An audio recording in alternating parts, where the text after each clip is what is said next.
Good evening, Professor. Good evening. Yeah. So we'll let's see.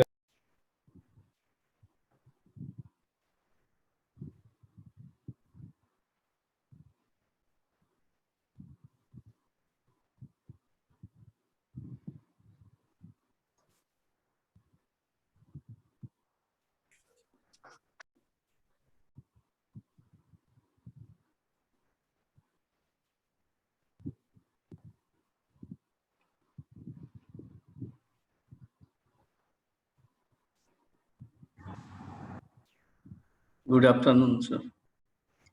Yeah, Ranjit, you are joined, and so we should start. It is already 6:01, so we should get going. I have not seen Sundar, but hopefully he should be here.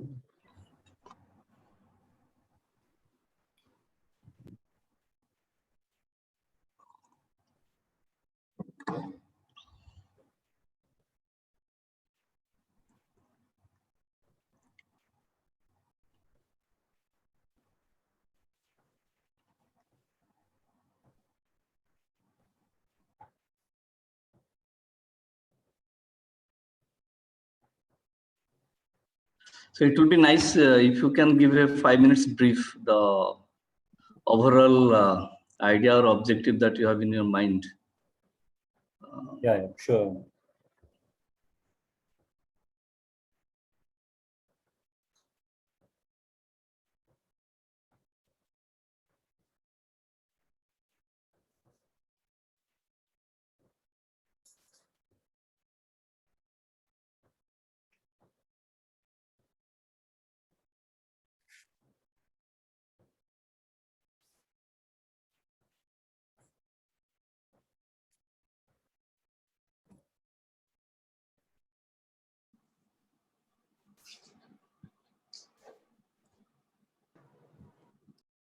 Okay, I see that all the speakers are here. So Sundar has also joined. So we're already 2 minutes late. So let us get started.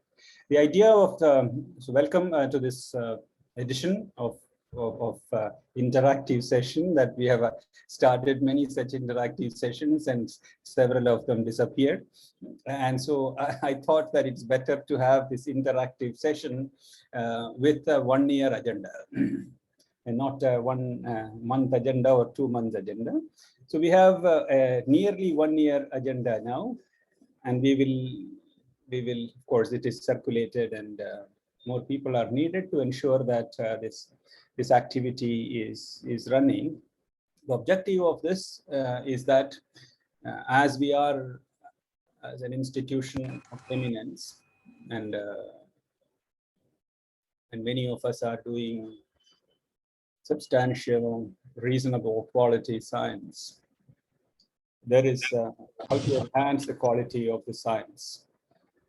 A major reason why we don't publish at the cutting edge oftentimes is that we don't have adequate interactions. And I have been batting for this computational science to be there as a central theme in every department. And the computations, most of the computations, they also should be such that there is interface with experiments.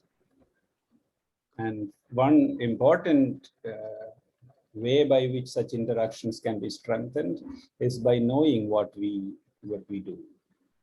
And this is an attempt to know. So therefore, we are not going to discuss any subject in any great detail to its depth, because we would like to give a flavor for each one of these to a larger community.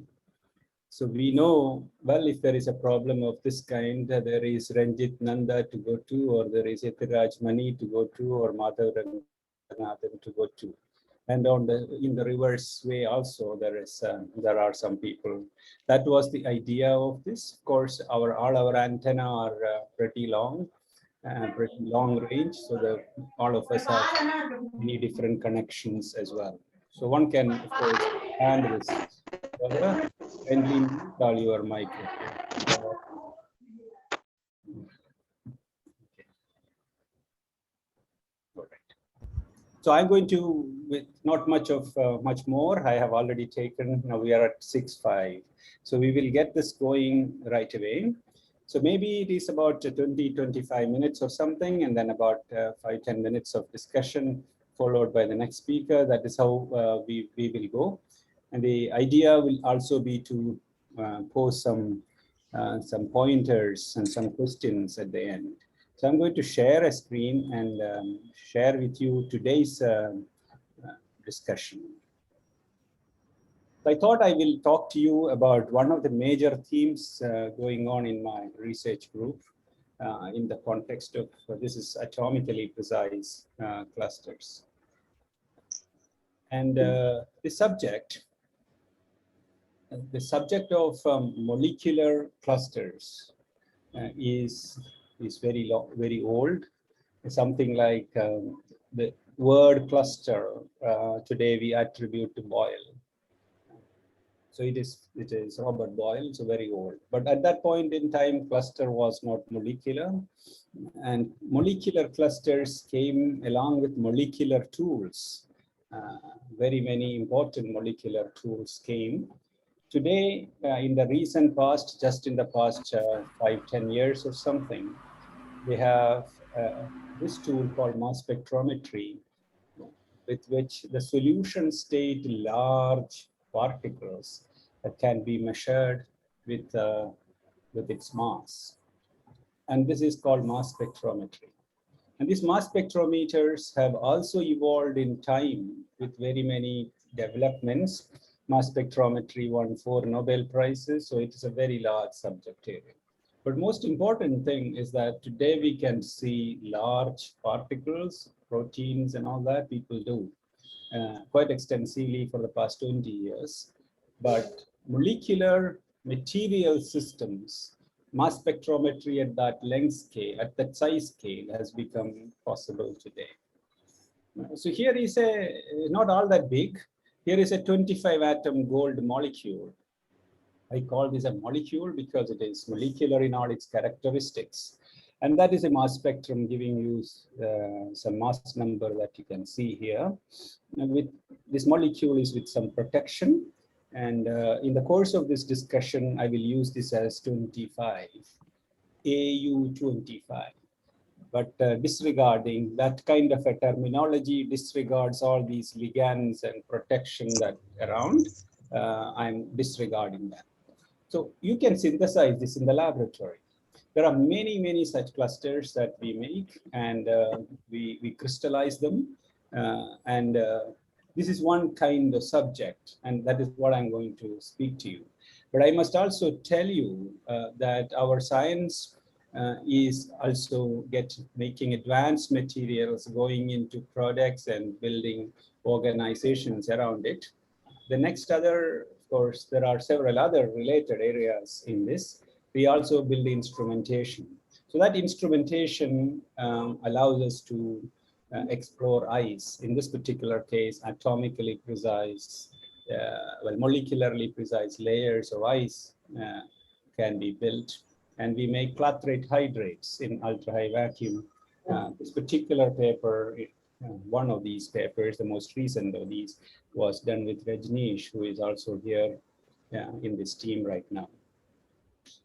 So the subject is that today we believe that solids can be made with atomically precise building blocks. Not just solids, periodic solids, crystals. And so you can have precision solids with such molecular assemblies. And clusters are the kind that I just told you about. There are several people globally working in this area. And why they are exciting is because they are also having new properties. So here is a gold cluster, which is luminescent in the red region, quite unlike normal gold or nanoparticles of gold. And this, of course, the spectrum can be tuned. It can create this in quantities. So computationally, once you have the structure, and that is what you solve with single crystal diffraction oftentimes, or do by electron diffraction. You can put this into a computer, you can solve this structure. So they're atomically precise, as I told you, not only in terms of composition, but also in terms of structure, precise structures. With that, we understand that there is a geometric reason for stability, there is an electronic reason for this stability, and you are essentially filling electronic shells, and these clusters are also called superatoms. So there are several such clusters. I am going to use this cluster and that cluster in this discussion, and another cluster called AG44 having a structure such as this with ligand protection, which I am disregarding. And quite unlike this cluster and this particular cluster system where there is an icosahedral central atom, and there is a 13-atom icosahedron here around which a structure is built. Here the central atom is missing. So it's a hollow icosahedron similar to Buckminster fullerene. So this is the first hollow metal cluster that has been made. A hollow metal periodicity leading to a hollow metal lattice. What will that be? We don't know. So there are many techniques that people have used. Mass spectrometry is what I will be using extensively in this lecture, but you use single crystal diffraction, you use neutron scattering, you do Raman spectroscopy, several others as well. So in addition to this regular kind of mass spectrometry measuring masses, we can today measure shapes of these molecules by studying what is called collision cross-section of these molecules. We also can do photodissociation of these molecules. We can also do, in the mass spectrometer, in the mass selected ions, we can do photoelectron spectroscopy, which I don't do, but my collaborators do. So we can do atomically precise cluster, we can ask their energy levels. It is also possible that these atomically precise clusters, we can scatter them. So within this mass spectrometer, you can study the single cluster structure by electron diffraction. This is also being practiced globally, not in my group, but it is also possible that single cluster, you can do catalysis of that. So it is single cluster catalysis, single cluster luminescence, single cluster absorption spectroscopy. All of these are possible. So coming to this specific cluster of Au25 ligand 18, which is a 1- species, you can get a mass spectrum. And if you expand this mass spectrum, you get a distribution. Gold has only one isotope, but then it should have only one peak. But there are other peaks because this ligand has many other isotopes. Sulfur has 4 isotopes, carbon has 2 isotopes, hydrogen has 2 isotopes, and because of which you have an isotopic distribution. These clusters are highly luminescent, as I told you. So as we built the story, one question that we asked long ago was that, will clusters react? So now people, of course, have done reactions is chemistry, chemical reactions. Can nanoparticles react? Of course, nanoparticles can react. But can it be a nanoparticle reaction? Can it be written like this? A nanoparticle, another nanoparticle, giving you another nanoparticle, another nanoparticle. So this is a molecular reaction. If you have gone back to your school days, you will see that this has an energetics associated with it. This will have a thermodynamics associated with it. This will have a kinetics associated with it. So the question is that, is it possible to have all of these? Then you know that this is a molecule. So with that, we did a reaction between this cluster and that cluster some time ago. So if you have that pure cluster of gold-25 FTP18, FTP is this particular fluorothiophenols, some molecule. And if you measure a mass spectrum, this is now another kind of mass spectrometry called matrix-assisted laser desorption mass spectrometry called MALDMS. You will get a peak here, another peak here. This is a fragment from this peak. So this peak is Au25 FTP18 is this peak. And this is Au21 FTP14. So this is a piece of Au4 FTP4 went away from this structure, and you got a fragment. So this is all that you will get when you have Au25 FTP18 is as a pure species. You mix that with Ag44FTP30. This is the ligand. This is another cluster that we had. Ag44 is also chosen with FTP, the same ligand, because I don't want any complication between changing of the ligands between AU25 and Ag44. So both the ligands are the same. So I mix these two and then measure the mass spectrum. Suddenly you get these two peaks, several peaks there, and several other peaks here. So you ask this question, what is this? They are nothing but one Ag has gone in place of Au. So this can be given as a series chemical, a sort of a series of species, and all these are in the mass spectrum. And fragments, of course, corresponding fragments appear a little later. If I now leave this reaction for some time, I see that this intensity has decreased and all others have come up. And a little later on, this intensity disappears and you have something more. So very many interesting things happen. As you can see, many other peaks are also appearing. There are several complications and all that. But bottom line is that this is a chemical reaction that happens. But then it is not this alone. This guy also changes, Ag44. That also, one silver goes out, another gold comes in, and you have another structure, M44, of course, with a mixture of gold and silver. The nuclearity does not change. Nuclearity meaning the number of metal atoms. That doesn't change, but then atoms undergo exchange. This is to say that there is a chemical reaction happening. And this chemical reaction, obviously, you can ask this question. AU25, I can make a simplified structure from the previous structure that you saw. There was the sulfur was having some ligand there, and I chopped off that ligand to give you some kind of a sort of a prototypical structure of this. Ag44 has also a prototypical structure like that. Now, there are three kinds of gold here. There is a central gold atom. There is an icosahedral gold atom. There are 12 of them. And there is a surface gold atom or a staple gold atom. There are 12 of them. 12, 12, and 1, that is making 25 gold atoms. That is how the structure is. As far as silver 44 is concerned, there are 4 different types of silver: an icosahedral silver, and a staple silver, a dodecahedral vertex silver, and dodecahedral facial silver. There are 4 different types of silver. So you ask this question, one gold goes and one silver comes in, let us say. If I take one silver and put it into this, where will the silver go? Of course, you can do computations and to answer this question. You can take one gold and put it in here, and you can ask where this will go. And you can computationally answer this question, and we studied that in great detail.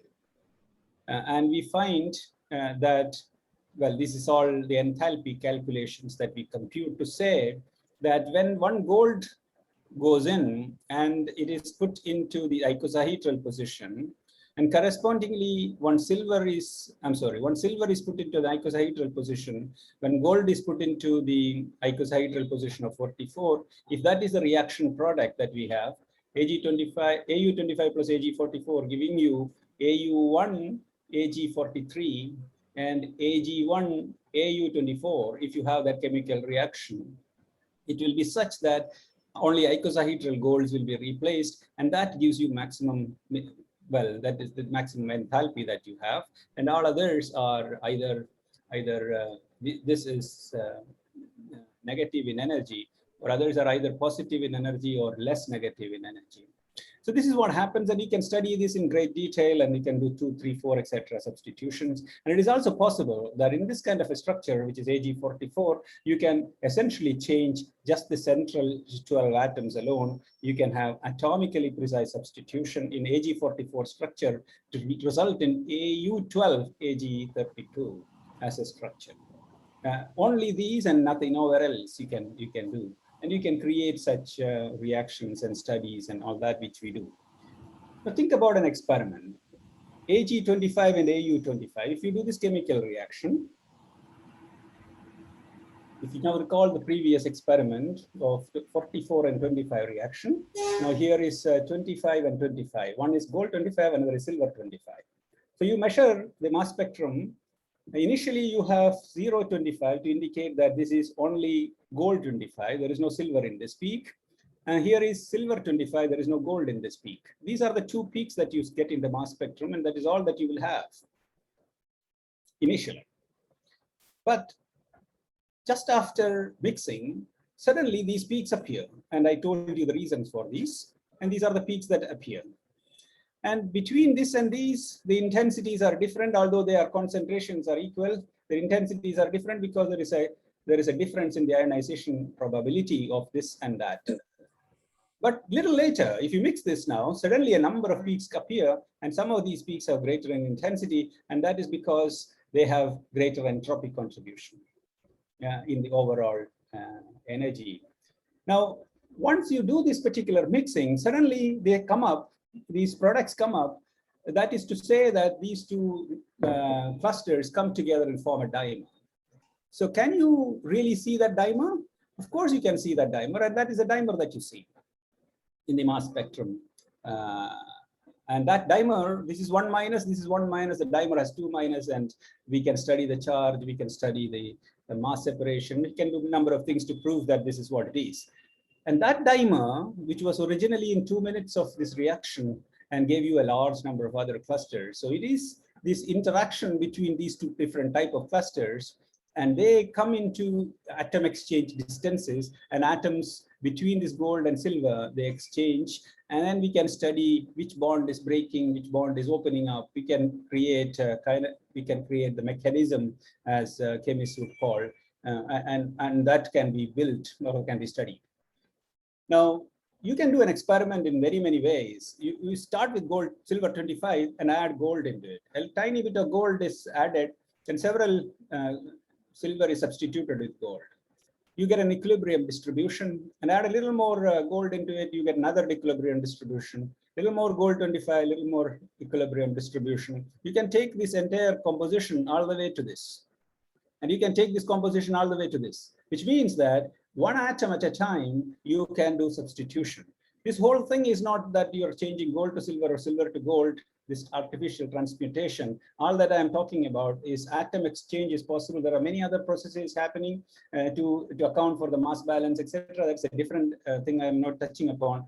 You can take gold to silver and silver to gold in atomic locations can be changed one at a time.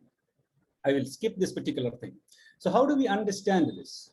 How chemical reactions happen, how chemical reactions change in nanoparticles. So in order to draw this, in order to understand this, in order to build a mechanism, you need to have a nomenclature of nanoparticles. And we built a nomenclature system, and which we can draw with ball and stick, and structures such as these, which are called shell structures, to say that this structure of gold 25 is nothing but one gold at the center with another 12 gold outside with another 12 gold. So this is that, followed by a sulfur shell, another sulfur shell. So I can create shell structures of this kind, but we decided that we will build a structure built on this crystallographic structure. If you look at this crystallographic structure, there is a ring around this 12 atom. There is a ring. In fact, there is another ring which is like this. There is another ring towards you like that. And in fact, these rings are shown here. There is an icosahedron, and there is a ring here, the red ring. There is a blue ring. There is a green ring. And these rings can be used to label such structures and such. We built a structure like that. In fact, this structure is very familiar, what is called Bromine structures. The great thing about this Bromine structure is that this chemical bond, if you cut this entire structure can be opened up. That is, this structure can be opened up with just one chemical bond. Opening up, the whole thing is gone. So that is why all these chemical reactions are very fast and super fast that we do. And we built, we named these clusters as aspicures. Aspis means shield, cures come from molecules. So this is an aspicure structure. And using such aspicure structure, we can create nomenclature for these cluster systems. And we can draw these clusters on a blackboard. And this is now a nanoparticle structure. and you can precisely indicate what chemical bond you open up, what chemical bond you close, and how you open it.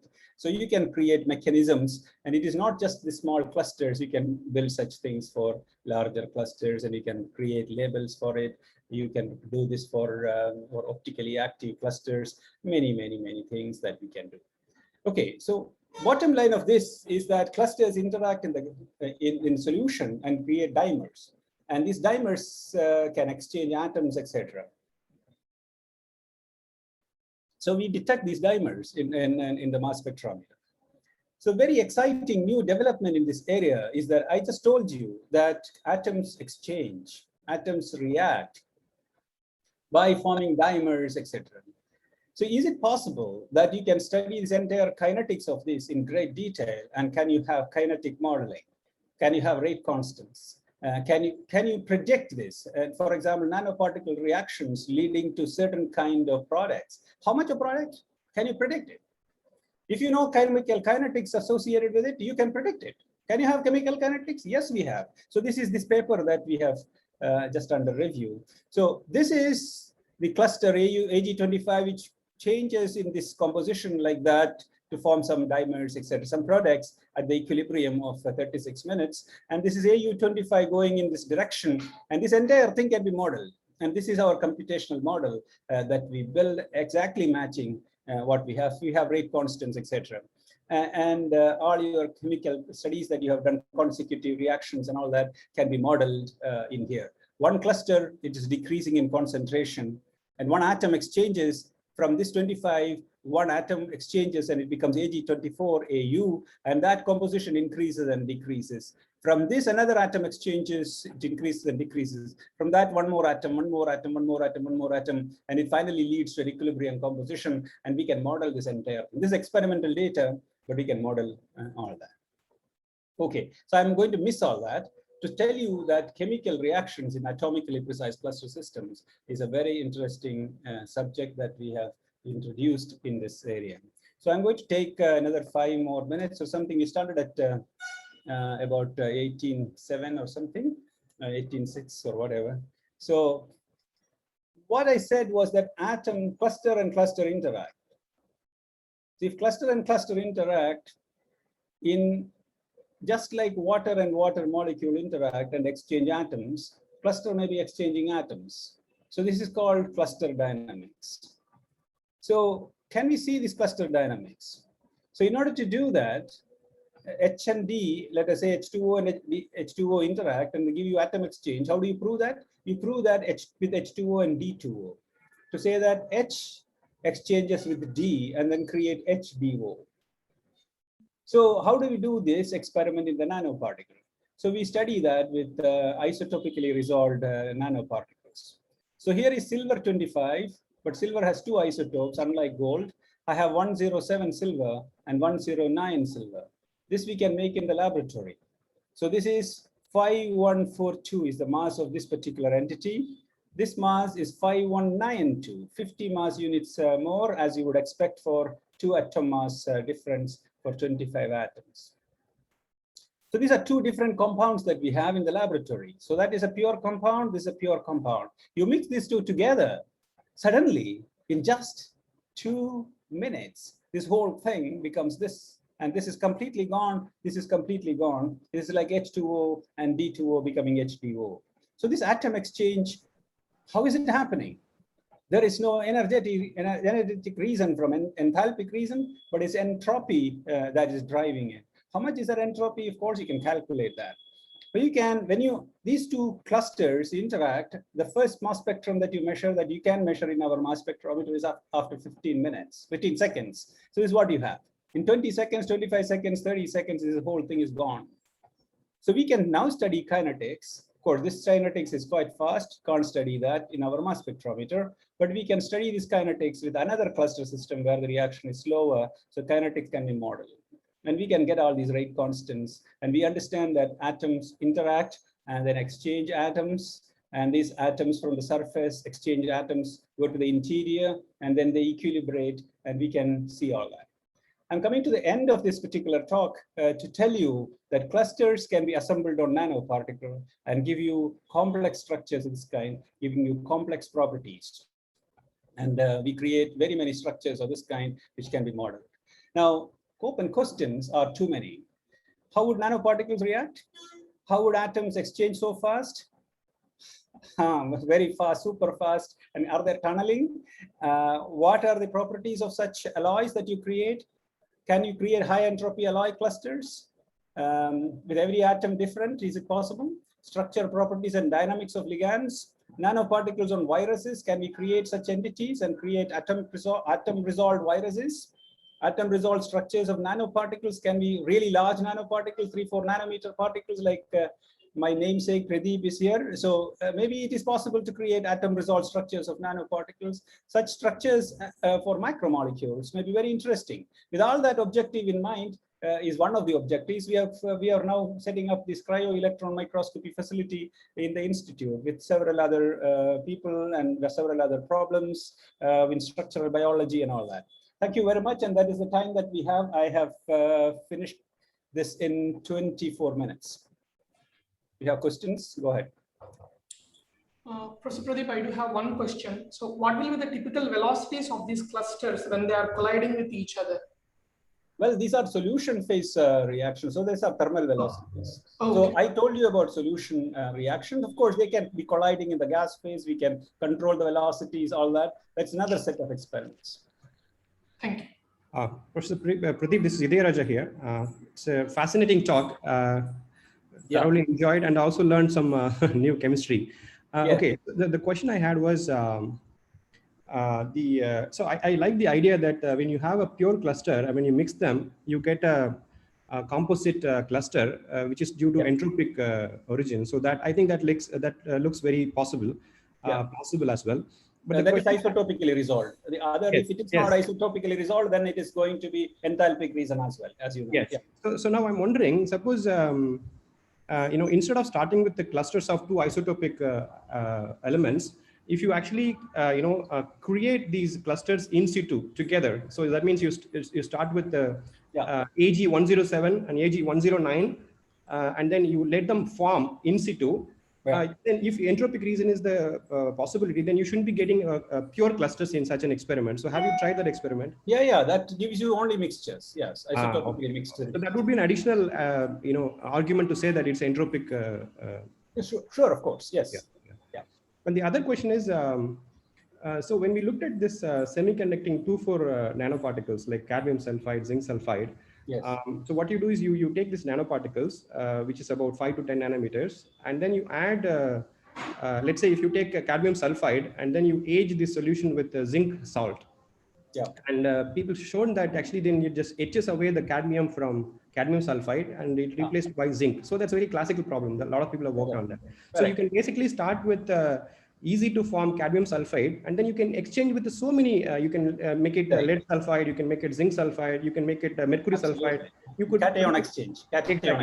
Yeah. So that chemistry and this is quite different, is it? I mean, so that, yes, cation exchange chemistry and anion exchange chemistry, sulfide versus selenide and things like that, they are all quite well known, but then precise locations are not there. So these are very precise. This is like molecular science, when carbon being a benzene ring, specific locations are changed. Let us say if you do aminobenzene, let us say that is something like aniline, you can do reactions only at the ortho position or a meta position or a para position or something.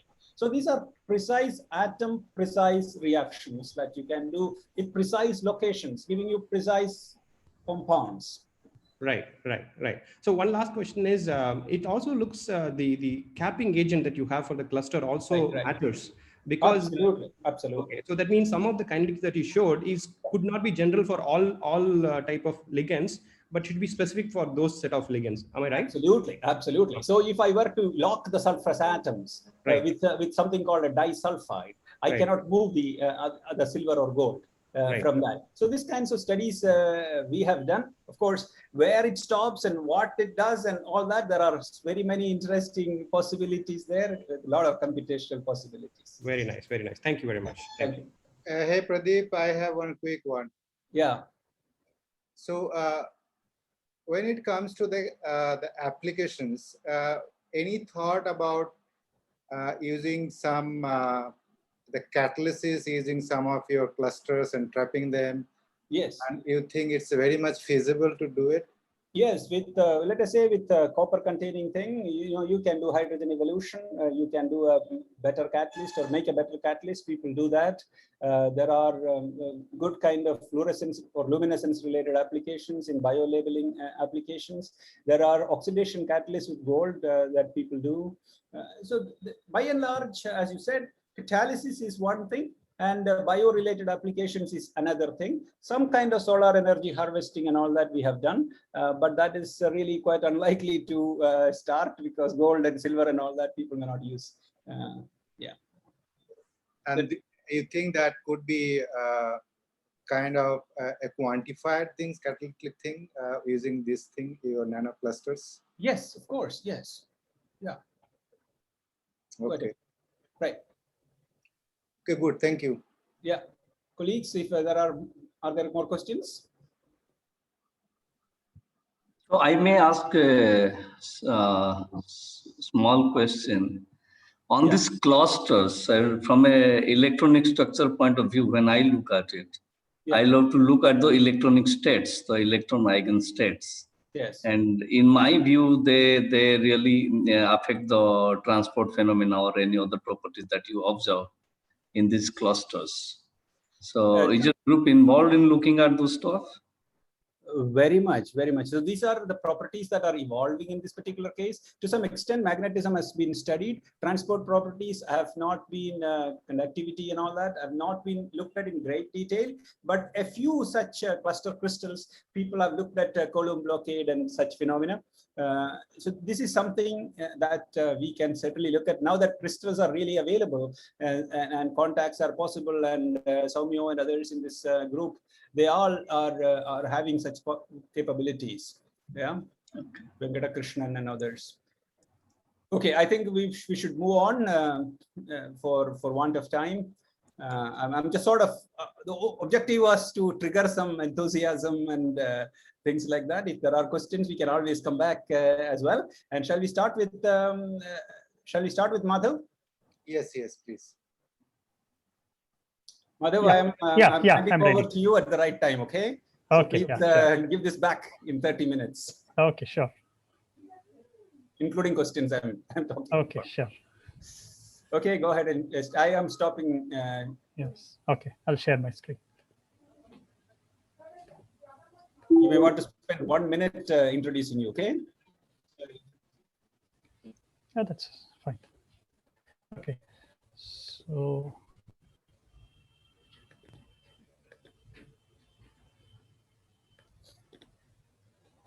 is my screen visible? Yeah, all fine, all fine. Yes, and I'm audible also, right? Yes, absolutely. Everybody can hear me, right? Okay, fine. So I'm Madhav Ranganathan. I'm at the Department of Chemistry at IIT Kanpur, but I've been a visiting professor here at IIT Madras Chemistry Department for the last 2 years. Okay, and I'll talk about modeling shapes of semiconductor nanoparticles using atomistic and continuum approach.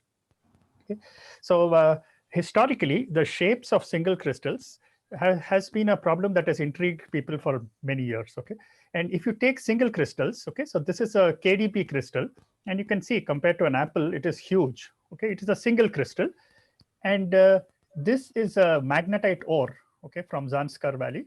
Okay, and you can see that it has again this is just micrometers. So you can have micrometers about a few centimeters, whereas this is almost 50 to 100 centimeters.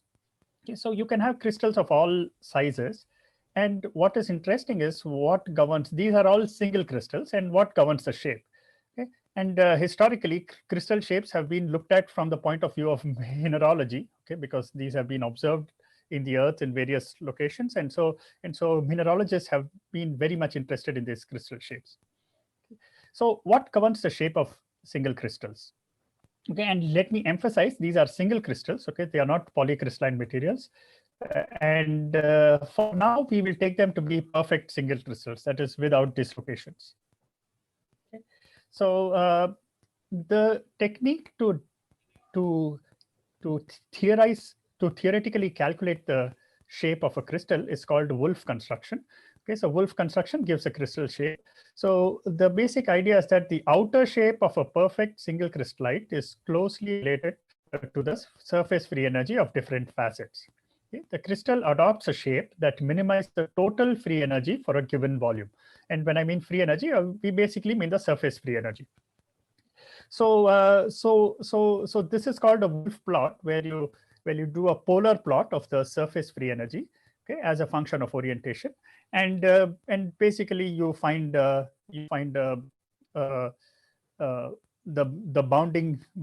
boundary of this polar plot will give you some surface energy as a function of area, and from that you can cover the shape of the crystal.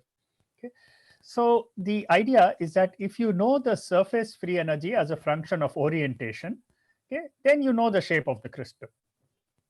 Okay, so if you want to calculate the shape of any crystal, okay, this was given by Wolf back in 1901, and again it was in the Mineralogy journal. Okay, so if you want to know the shape of a crystal, all you need is the surface free energy.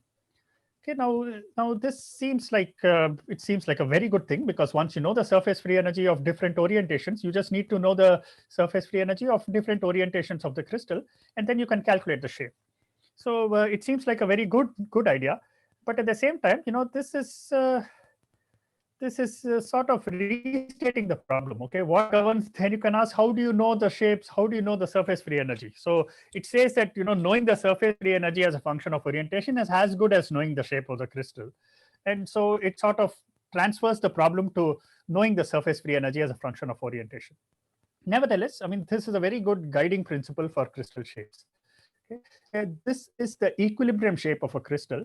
Now you can ask, what's when the crystal is growing? Will it always adopt the equilibrium shape as it is growing, or will the shape change? Okay. And so the shape of growing crystals, now there is something called a kinetic Wolf construction. This was given by Frank, FC Frank. Frank is a very well-known theorist in crystal growth. Okay. And he said that you have to look at the velocity of a certain phase. Okay, this is just n refers to the normal to that phase, and you have to look at the velocity of that phase, and how that velocity changes determines this the intercept that you put in a kinetic Wolf. Let's say the simple case where you have 1, 0, 0 and 1, 1, 1 directions. If the velocity of 1, 0, 0 direction is much slower than that of the 1, 1, 1 direction, then the crystal will have a cubic shape. Whereas if it is of the same order, it'll have a different shape. And if it is much faster, you'll have this kind of shape. Okay, so growing crystals can adopt different shapes based on the growth rate of different facets. So so this is the overall understanding that we have about shapes of crystals, and now we want to calculate them in various practical contexts. Okay, and the context that we'll be looking at is semiconductor heteroepitaxy, where you have a substrate and you have a film deposited on top of the substrate. Substrate is typically very thick, I mean several micrometers. Film is just of the order of a nanometer or a few nanometers at the most. Okay. The classic example is where you have a substrate of silicon and a film of germanium. Okay, this is well studied, and we also show you some of our work on this in this area. Okay, and what is interesting is that this substrate is acting as a template for growth of the film. Okay, and it affects the morphology and the properties of the film. And in a paper in Science in 1998, it was shown that when you deposit this germanium on silicon, okay, so suppose the film is just pure germanium deposited on a pure silicon substrate, then it is seen that after a few layers, the film spontaneously arranges in the form of these nanostructures. These can be called as quantum dots. You can see the height is just of the order of 10 to 20 nanometers. So it's a very thin film. Okay, and it spontaneously forms these. Okay, so you just deposit it and it spontaneously forms these. Okay, and these are dislocation free up to a certain thickness. Okay, so this was an interesting observation, and there is an understanding for this. Okay, so the understanding is that in these heteroepitaxial. These are called heteroepitaxial systems where you have a film on a substrate. Okay, there is something called a mismatch strain, because if you imagine that the film is germanium and the substrate is silicon, germanium has the same lattice parameter, but it has a slightly the same lattice, but a slightly larger lattice parameter. So when you deposit germanium on this silicon, it'll get pushed, it'll get compressed in the lateral directions, and that leads to a relaxation in the vertical direction. And eventually, this strain due to this lattice mismatch will become so large that it will prefer to break up and form these quantum dots. So actually, the strain is the reason for the quantum dot formation.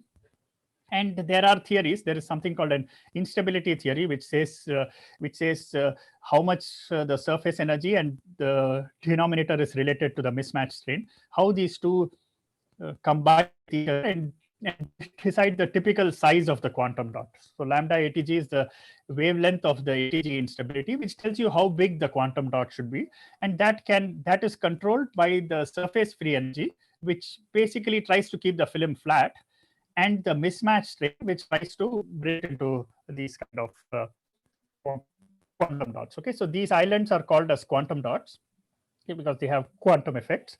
And so this is the understanding. So now what we have is, in addition to surface energy, we also have to worry about strain.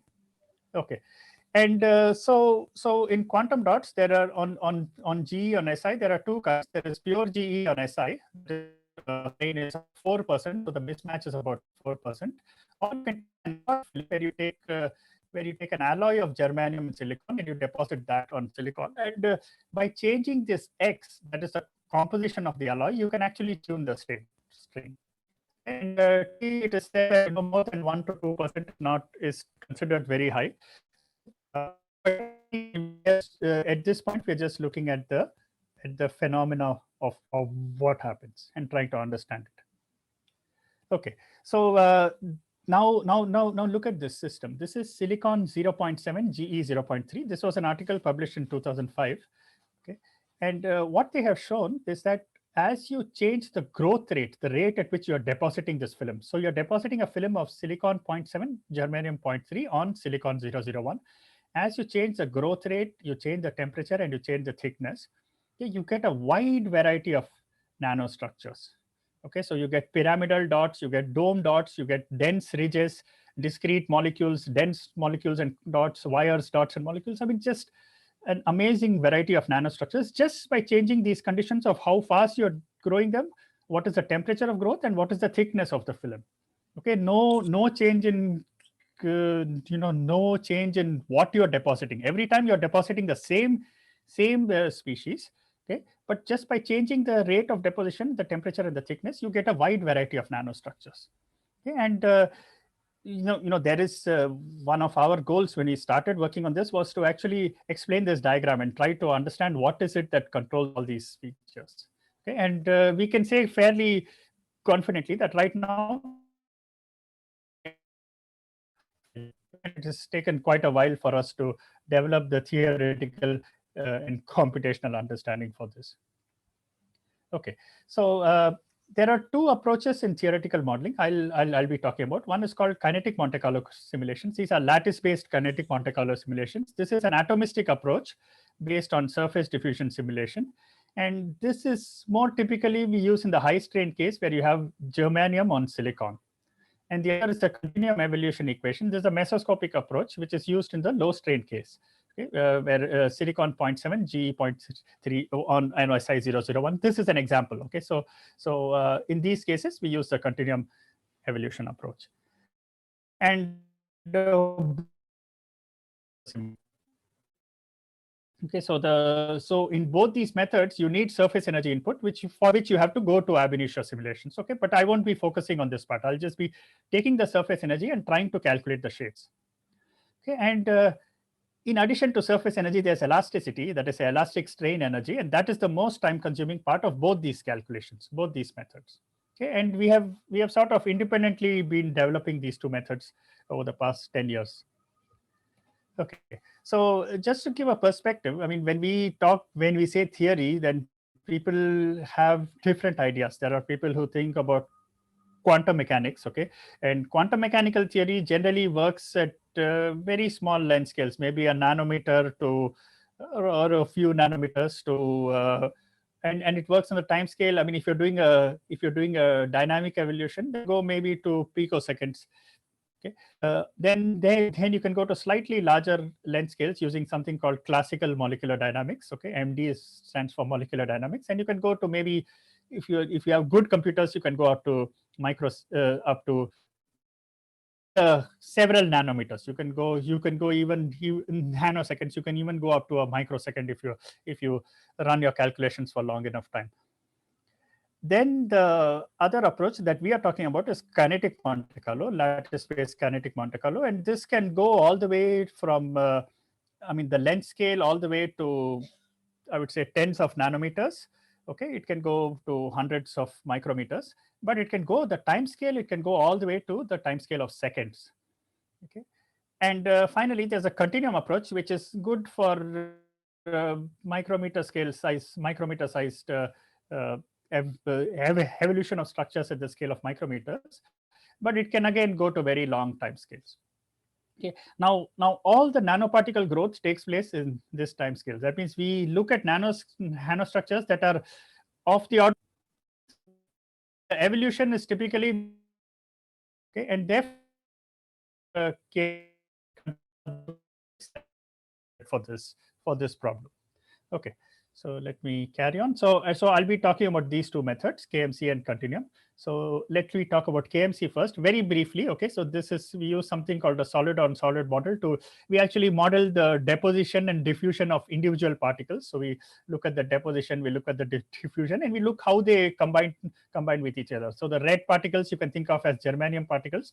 The brown ones you can think of as silicon, and we create a lattice and we actually deposit and we simulate how it moves on the surface, how it combines with other atoms, and how the structure evolves. Okay, I won't talk too much about this, but we use a acceptance probability, okay, based on random numbers. Okay, that is the Monte Carlo part of the kinetic Monte Carlo. Okay, and through this we have been able to capture several regimes. I mean, right? This is a whole snapshot. Okay, so the red is the silicon substrate, and now we have deposited. This is a top view. You have deposited just about 0.3 monolayers. Okay, that means not even one full layer. So these are single layer islands, and you see that they have a very particular orientation. This is around 1.5 monolayers, and flat. The first layer has grown flat. Second layer has started forming. Okay. Once you go to about 4 monolayers, then you see quantum dots forming, and once you go to 8, it's formed. Okay, so we have been simulating this, and we can actually see the shapes of these quantum dots. Okay, and our idea is to reproduce some of the experimental observations, and largely we have been successful, but there are still some parts which we have not been able to do. Okay, so this is about the kinetic Monte Carlo simulations, and then we have also done Kmc for, this is a different system. This is Woodside gallium nitride 0001, and I show this because we can explain the origin of these oriented triangular islands that come in using these Kmc simulations. These have been detected in experiments. You can see the very well-oriented triangular islands. Okay, and how and you can see, and through our Kmc we can also see these well-oriented triangular islands. Okay, and one of the gallium nitride has both gallium and nitrogen, and one of the interesting things in gallium nitride growth is that the ratio of the gallium to nitrogen, okay, that affects the morphology. Okay, and we have also shown that I actually, if you use a higher gallium to nitrogen, so if you use gallium 1.15 is to 1 nitrogens, then you get nice well-formed islands. Whereas if you use a 1:1 gallium to nitrogen, you don't get as nice islands. And this is also something that. So Madhav, in this particular kind of Madhav, let me ask you one question. How do you bring in this atomic? Yes, please go ahead. How do you bring in this atomic sensitivity and specificity, for example, the kind of crystal packing, etc., into this? What allows you to say that only certain kind of packing is allowed? Yes. Yes, we can. We actually start with a of this crystal. Okay, so the solid on solid model of crystal growth. Okay, so that starts with a template of a crystal. So obviously, if you're using gallium nitride, you use a template of gallium nitride crystal. Okay, but as if you're using silicon, yeah. No, but that is about the Is that clear? substrate. What about when you start putting something else on top of it? Its crystal structure, how does it evolve? You said multi-layers, it is evolving into certain structure. Yeah, actually, the crystal structure itself doesn't evolve. It is just a formation of these crystallites. Okay, so the nanoparticles. Okay, so all of them have the same word side crystal. Okay, but you have a word side crystal, you can still have a layer where they are not triangular oriented. Again, in this case, hexagonal islands. Okay, so these are single layer islands. Okay, but and here you have triangular islands. Okay, so it is the same. They are still the word side crystals. Okay, but it is just the shape of these islands that changes. Yeah, so my only point was that when something becomes another, let us say if on an FCC something, another BCC or something is forming, then how do you get that, and what allows the growth, or what allows that controlling the crystal structure or the packing? That was the point that I wanted to ask you. Yes. Okay. So in all the cases that I have shown, the crystal structure does not change. So they're all the same. I mean, silicon, germanium are both diamond crystals. Yeah. Okay. Thank you. Okay. So that's. But we are looking at the shape of the nanoparticles, and so the shape of the nanoparticles can change even if the crystal structure does not change. That is the point. Okay. Okay. Thanks for the question. Okay, let me briefly tell about continuum modeling. So in continuum modeling, we write evolution equation for the height. Height is basically the thickness of this film. Okay, now the thickness as a function of xy basically tells you the shape of the surface. And you can write an evolution equation where the quantity of interest is this chemical potential, the surface chemical potential. And the surface chemical potential has an elastic and a surface part. And by suitably modeling these two terms, you can actually calculate how the surface evolves. Okay, again, these are continuum simulations, and it turns out again that the elastic part is the hardest part in this problem also. Okay, so this also I'll briefly mention that we use this for a particular experiment which I haven't shown before, but I'll talk about it. This is for a pit pattern substrate. So one of the things people try to do is that quantum dots form, and you try to localize quantum dots by starting with a pattern substrate. So suppose you take a substrate and you punch some holes in it, these pits. Okay. There's a certain geometry of these pits. Okay, I mean, these are very small scales, just a few just like tens of nanometers size. Okay, and you can 0, 1, 0 crystal directions, or you can orient them along the 1, 1, 1 directions. And basically, one of the things that people have been observing is they try to change the spacing between these pits and see where the quantum dots form. Do they form inside the pits? Do they form at the edges of pits, and so on?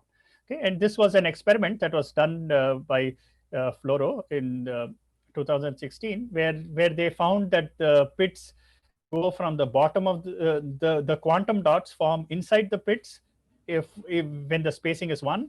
And then they go to the saddle points. Okay, I don't want to spend too much time on this, or they are completely random. If you just change the spacing, so this lambda pat is basically the spacing between the pits. So just by changing the spacing between the pits, you can change where the quantum dots form. Okay, and there was a disagreement with the earlier theory, which we eventually resolved it by our own theoretical analysis. And again I'll just mention that they define these positions called, these blue are the pits, these are called the saddle positions, the green triangles. Yellow is called the crown position. So the crown is in between these 4 pits. And basically we can see this where the quantum dots form. Do they form in the pit, in the crown, or in the saddle? Okay. And we can construct a whole, I mean, these are our continuum simulations which show how it goes from the pit to the saddle to random. Okay. and we can do a full analysis. This is the experimental place where they showed how it goes from the bottom to the saddle region to random. And I mean, this is not very visible, but we can essentially how by changing the spacing between the patterns and the thickness and the width of the pattern, we can change where it localizes. Okay, and this is related to the elastically soft directions of the crystal. Okay.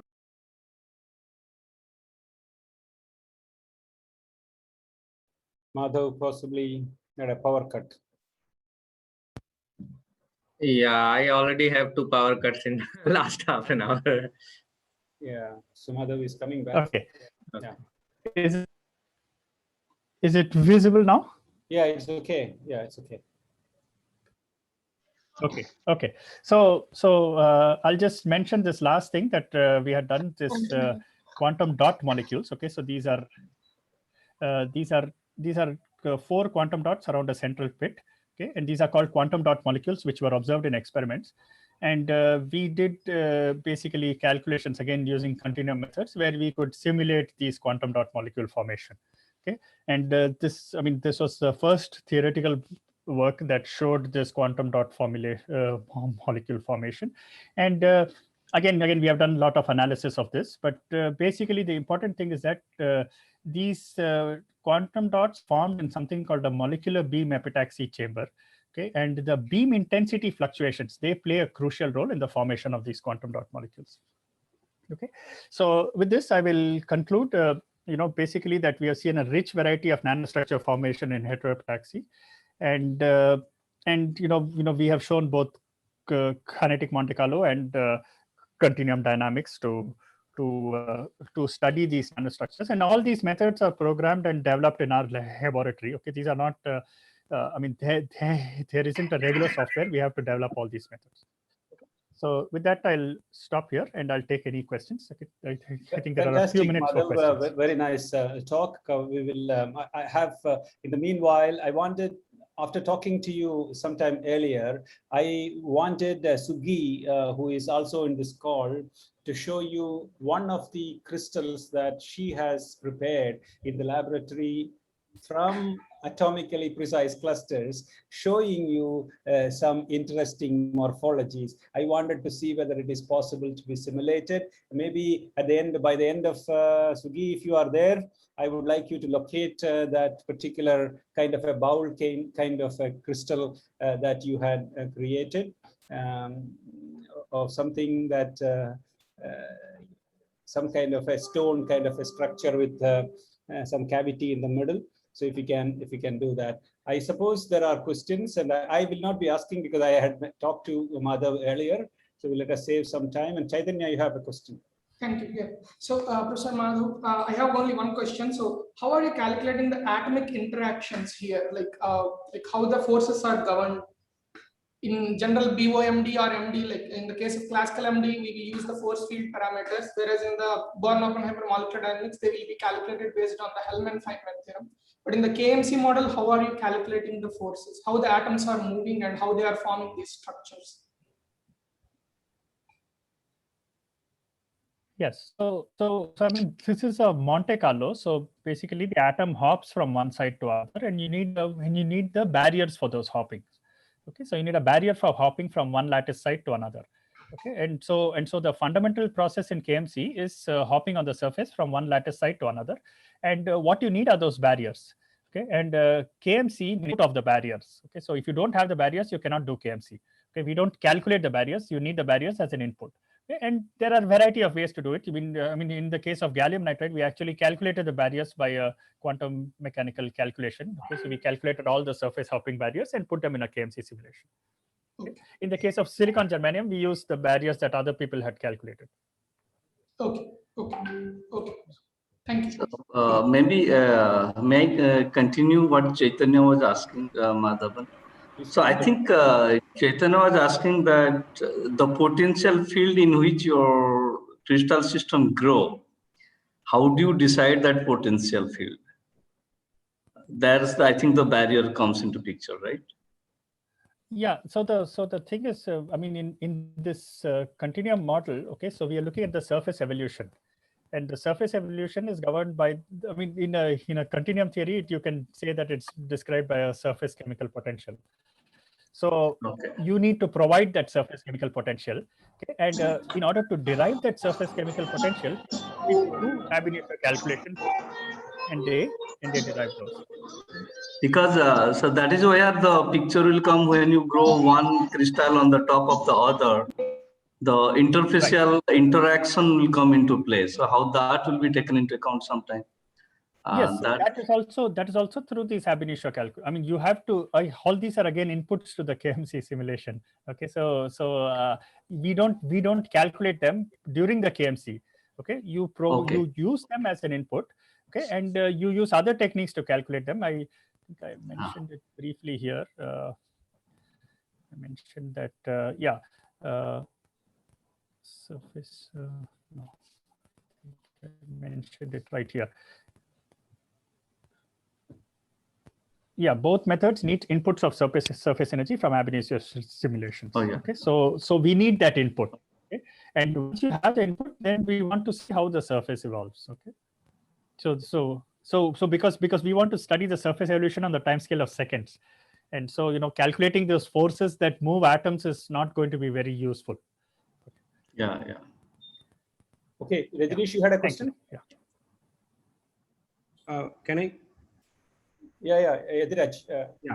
Hi, Madhav, Idayaraja here. So when you talked about the de-wetting phenomena, you said it's because of the strain constraints between the growing lattice and the substrate. But then when I look at the simulation algorithm, it seems that you're actually putting the atoms and let them diffuse around, hop around, and then get the structure. So these are two different phenomena, right? Whereas in the experiment, you start with a non-equilibrium film formation, and that is allowed to equilibrate and then get clusters.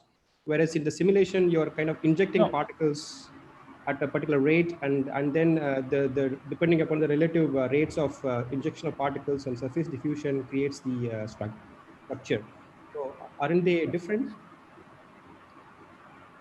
Yeah. So okay. So 2 points I'll make. Okay. One is that we are modeling MBE experiments. So molecular beam epitaxy experiments are basically what we are doing in simulations. That you're depositing particles atomically in the case of silicon germanium, and you're letting them evolve on the surface. You're not depositing them at precise locations. You're depositing them over a region and letting the surface, letting the crystal form, letting the film form. The second aspect is coming to elasticity. I mean, we are letting it diffuse on the surface, but the potential that drives the diffusion consists of both surface energy and elastic energy. Okay, so actually we have an atomistic model of elasticity that is used to calculate how the strained surface. Okay, thank you. Yeah. Hello, sir. Yeah, any other? Rajneesh, you had a question? Subhadeep? Yes, sir. Yeah, please go ahead. Yes, sir, you showed in one slide evolution equation in kinetic Monte Carlo simulation. And sir, is this equation be applied simultaneously? Not in kinetic Monte Carlo, that is in continuum. Yes. Sorry, in continuum. So can we apply the same equation? This is for continuum simulations. Okay, sir. So can we apply the same equation in ab initio molecular dynamics simulation? No, this is much longer length scale. I mean, in fact, I've shown animation, but the boundary conditions are at the edge of the crystal. Okay, so I mean, these are huge length scales. We are looking at almost micron-sized length scales that we are applying these. Okay. And yes, I mean, this is overall evolution, surface evolution governed by a chemical potential. So it's not atomic scale evolution. Okay, sir. Okay. Okay, Madhav, we have some interesting structure to show you, but probably we should move on, and maybe we should take right now. Yeah, Sundar Gopal Ghosh. Okay. Yeah. Okay, thank you. So should I share my screen? Yeah, please share. Save as much time as possible. That's about it. And Madhav has given you in exactly whatever time. So you should give it back before 7:39. All right.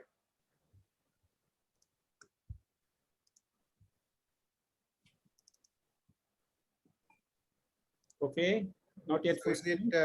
Is it okay? Yeah, very nice. Good. All right. Okay, so good evening. And today I'm going to share some of the very current the results related to the molecular clusters. I'm going to talk about few the clusters that is related to both experimental and theoretical study. So very quickly, the reason why we study the molecular cluster, particularly with the boron, is it has a lot of applications. Like as you could see on the left-hand side is a carborane that is a super acid. It was published in 2007 by Christopher Reid. And then there are a lot of other applications like boron neutron capture therapy, borons in medicine, boron nitride, carbide, so on and so forth. And this is one of the very important molecule that you could see on the right-hand side. This is used in the cancer therapy. This is related to the carboride. And then you have a clusters with a metal, and that there are a lot of theoretical calculations. They wanted to see whether there could be a potential in terms of the hydrogen storage material. So what typically we do at IIT Madras is we try to develop a lot of metal clusters with varieties of starting materials, as I listed here. And we treat them with a starting material and a lithium or sodium borohydride. And with after a couple of reaction steps, it leads to the formation of a metal boron clusters. Here I'm going to show you the first one. As you all know that a clusters, typically they are mostly confined with the family of the icosahedral. And not many clusters are known which are beyond icosahedral geometry. So there are calculations done by James, Lipscomb, Scheller, many people, in which they had shown that there are clusters which are beyond icosahedral, and some of them have been structurally characterized mostly with a carborane.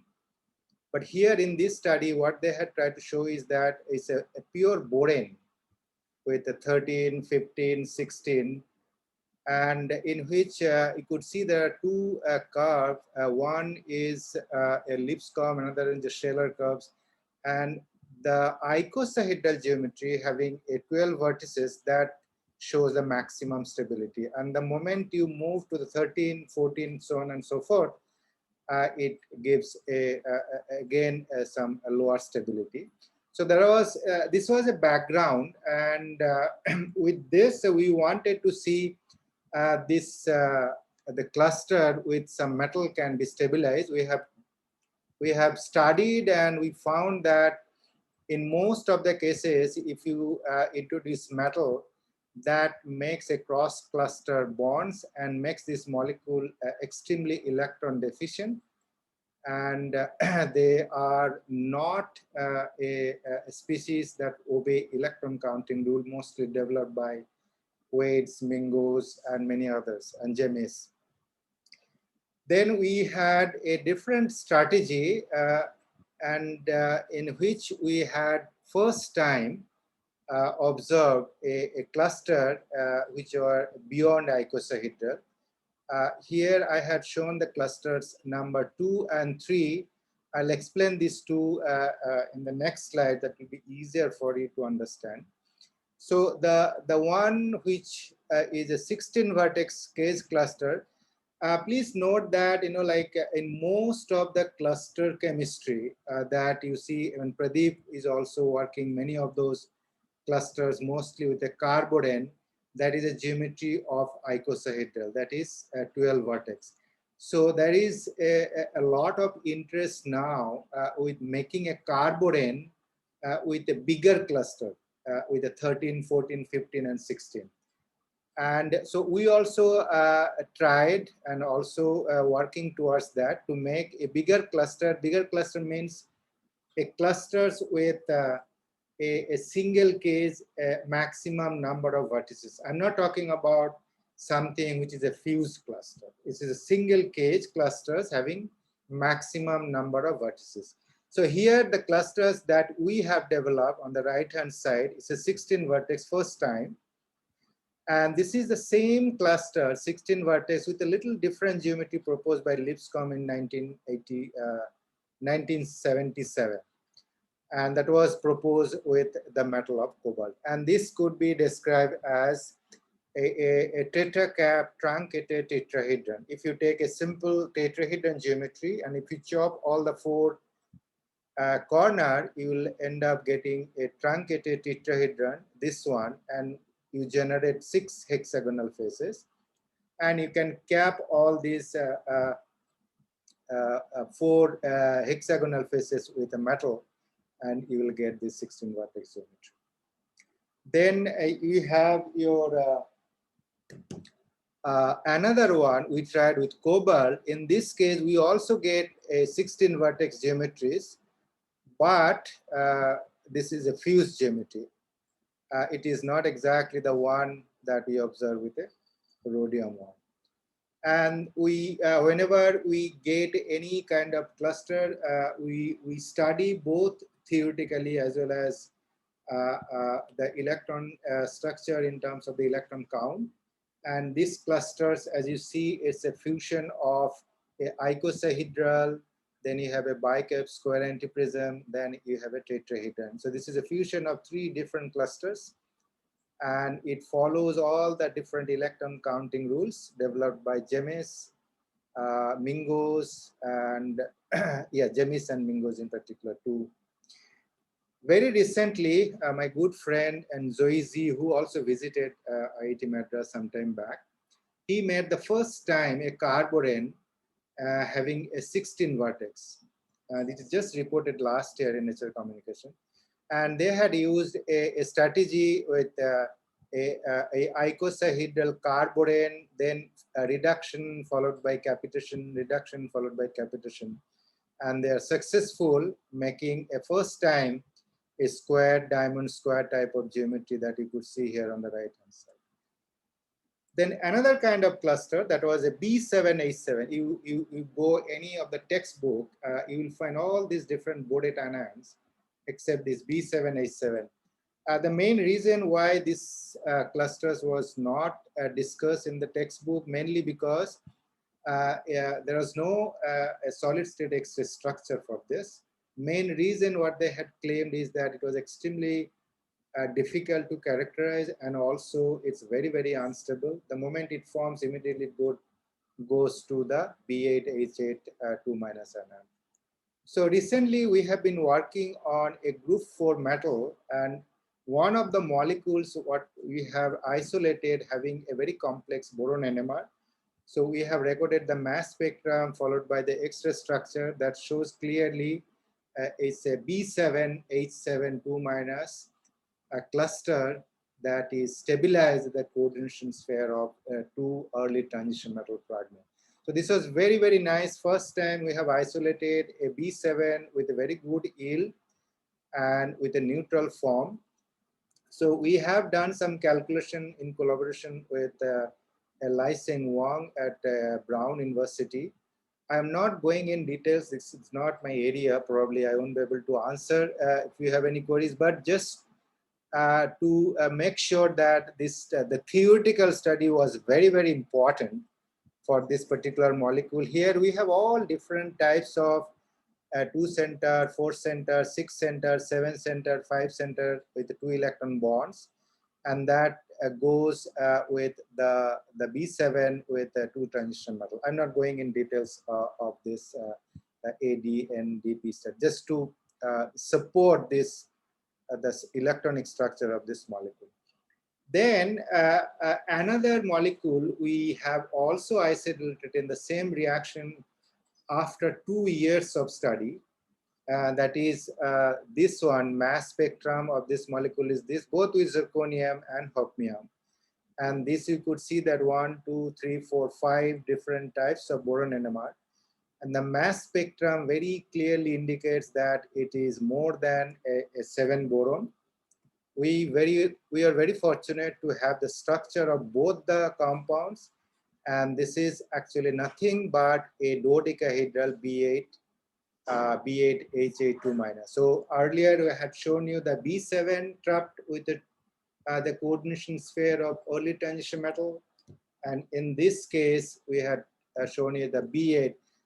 Interesting part of this molecule, both this B8, zirconium, hafnium, is that this is the first time ever we have isolated a molecule in which the both solution state and the solid state structure are D to D, which is the dodecahedral geometry, which is the most stable one. B8HA2- also has two geometries, which is a bicurve trigonal prism and the square antiprism.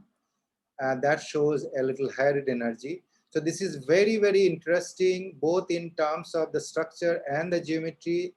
There are a lot of ambiguity and then mystery of this molecule of this B8H8 because that was showing two different types of NMR in solid state as well as in the solution state. So we could achieve that by trapping this B8 in the coordination sphere of this zirconium and hafnium. So this is very, very interesting. We are working still working with GEMIS, and hopefully the results will be out soon.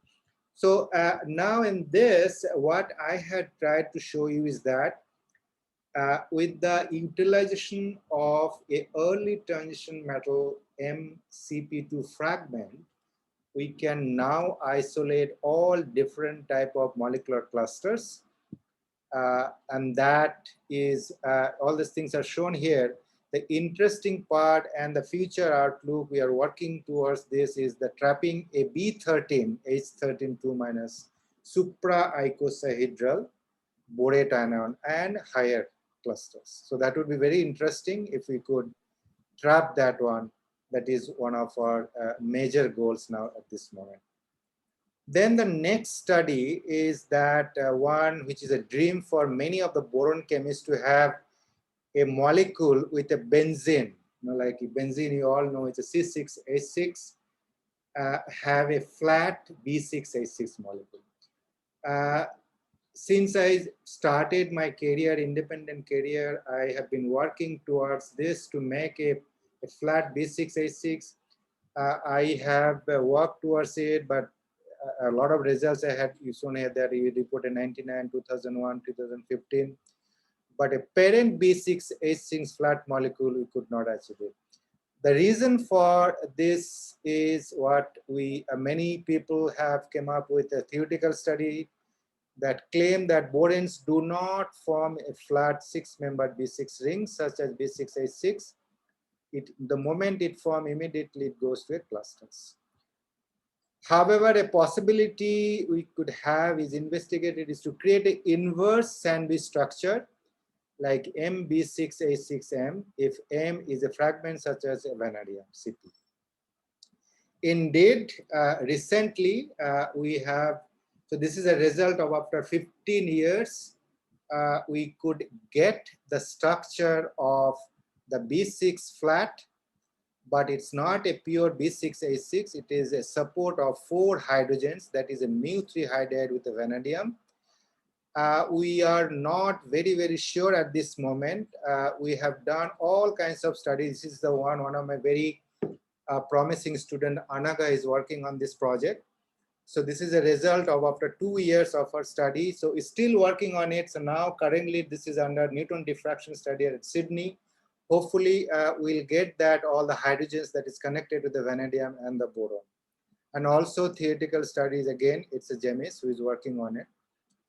So finally, I want to tell you a very interesting study on a diboron on a classical structure. Usually all the diboron structure reported so far in the literature, they're all non-classical. You see all this literature, this talks about having a BHB.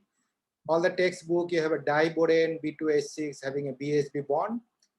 But what we are looking at is the classical one in which you do not have any BHB bond. So we are working again with the same group, early transition metal.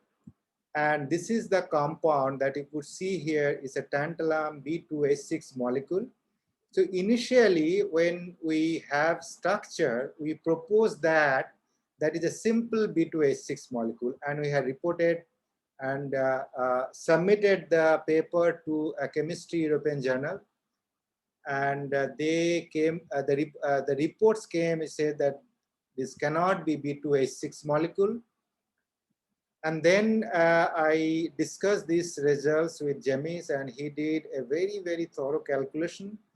And through this calculation, what he came out with a very fantastic result with a kind of retro calculation, in which he said that the sixth hydrogen is not at all connected with the boron. Actually, it is connected with the 2 metal.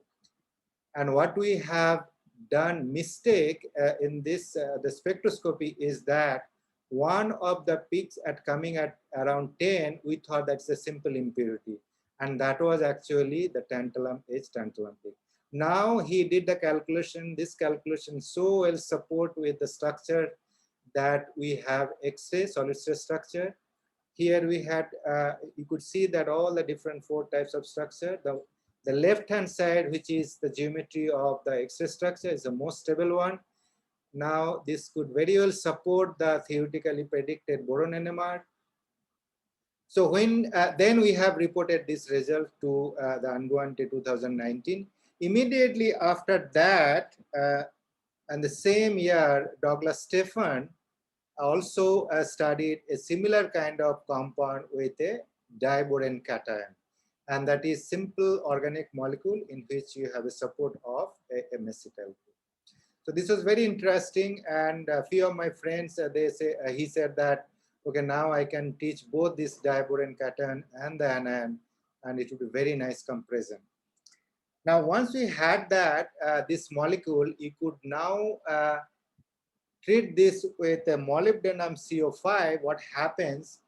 It very easily coordinate with this metal, and in this the diboron, this molybdenum is coordinated with one of the boron center. As you could see here, that BH tantalum is coordinated with the molybdenum.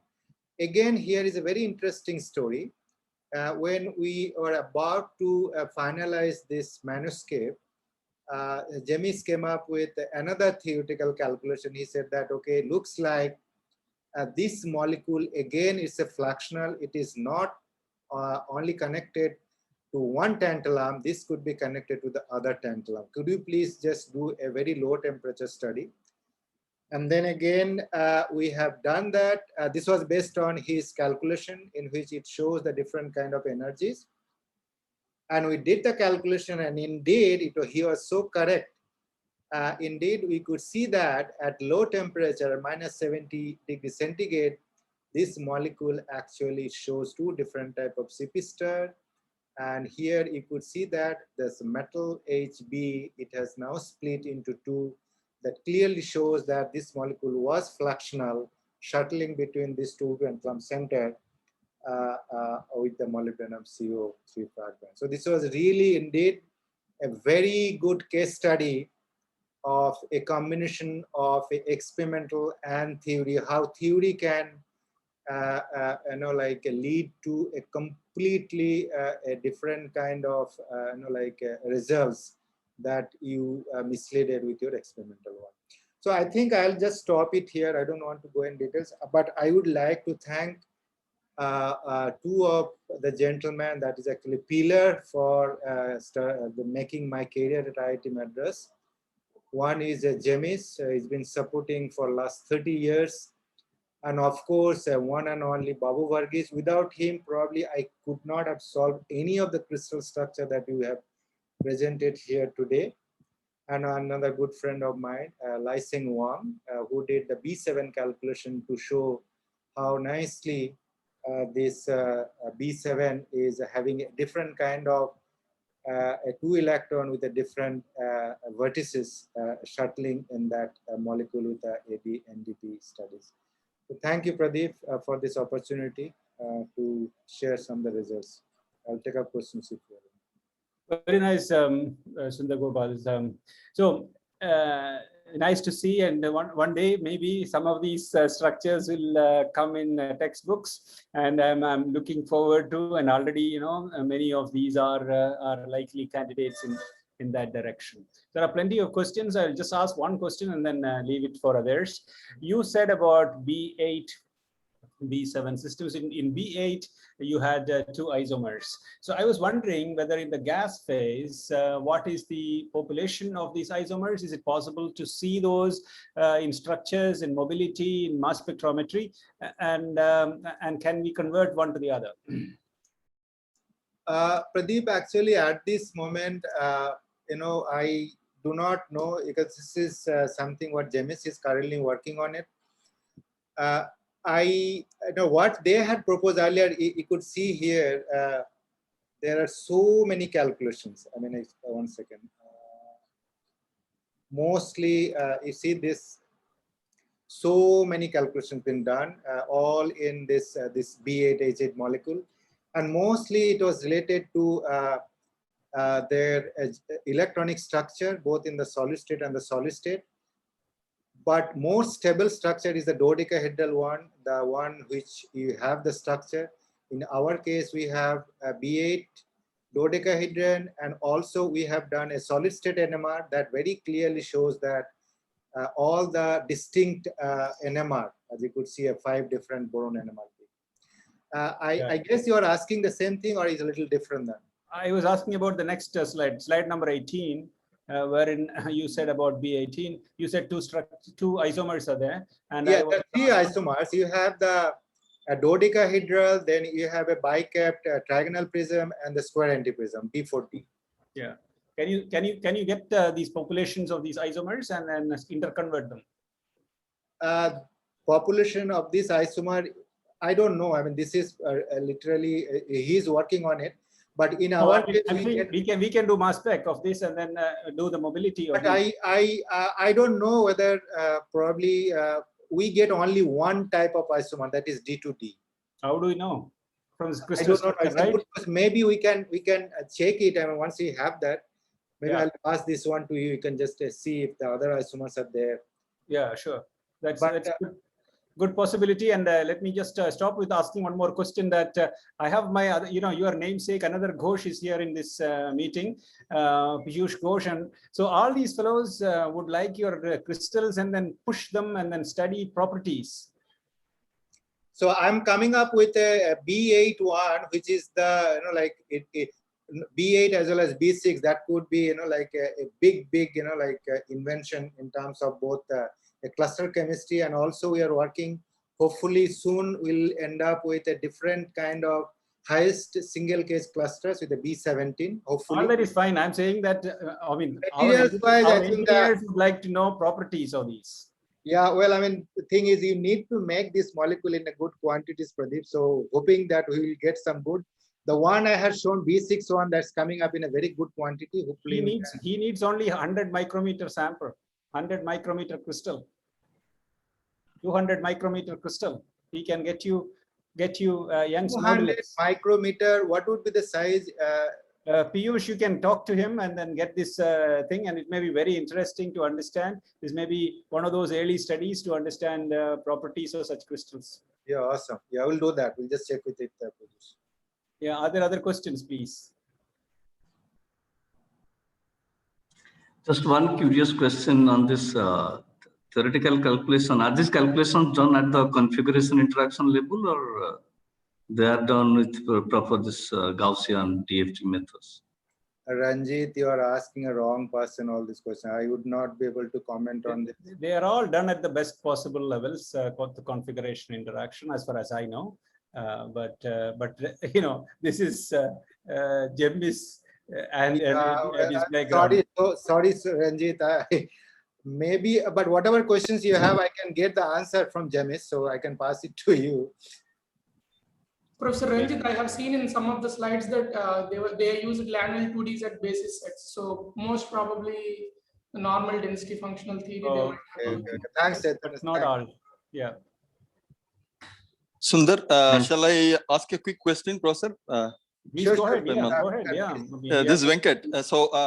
Sundar, I had also discussed with you earlier for the separation of these isomers, which Professor Pradeep was mentioning. There are different isomers, but if you can particularly separate one from the mixture, say for example, you have some mixture of them, and there is a particular host which can just capture this as a guest. One of them could be selectively separated. So, any of these experiments have been done, or in the process, or in some other laboratories? See what, Venkat, is a good question. The thing is, you know what, we have been working on this now, a seal tube reaction of all. Okay. Okay. And once we get that, it's try your luck with see what are the different molecules present in there. Okay. Typically, this molecule, which is a dodecahedron D2D, we have isolated in good quantities, roughly. Good quantities, I'm talking about like 5% yield. Okay. So the others, the others maybe it's present there, but you know, like we have to start in a huge amount, probably in a pilot scale. Probably then in that case, maybe this isomers we could think of seeing them. Okay. And, you know, like as Pradeep said, maybe a mass spec might help to see whether they are there or not. Okay. Okay. Yeah. Yeah. Thank you. Thank you, Sundar. Thank you, Pradeep. Yeah. Are there other questions? And okay, Madhav, are you there? Madhav is not there. So Sugiv, you will not show that particular thing right now. And when Pradeep, I'll stop sharing now. Yeah. Madhav, are you there? Just I saw Madhav joined. Okay, Madhav, are you there? Yes. Sorry. I had gone out. Very nice. And I'm going to ask Suji to show one structure which will be exciting for you during the weekend to think about calculation. And then let's move on to. Okay. Yeah. Thanks. Yeah. Okay, and it is coming. Okay, here is that. So this is an atomically precise cluster giving you this kind of morphology. Is it possible for you to calculate?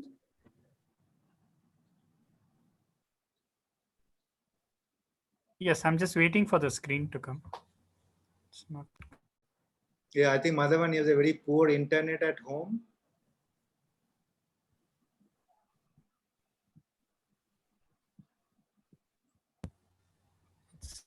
Yeah. Okay. I can see it now. Yeah. Okay. So this is an atomically precise cluster from the sodium chloride kind of a thing. It is now becoming like this.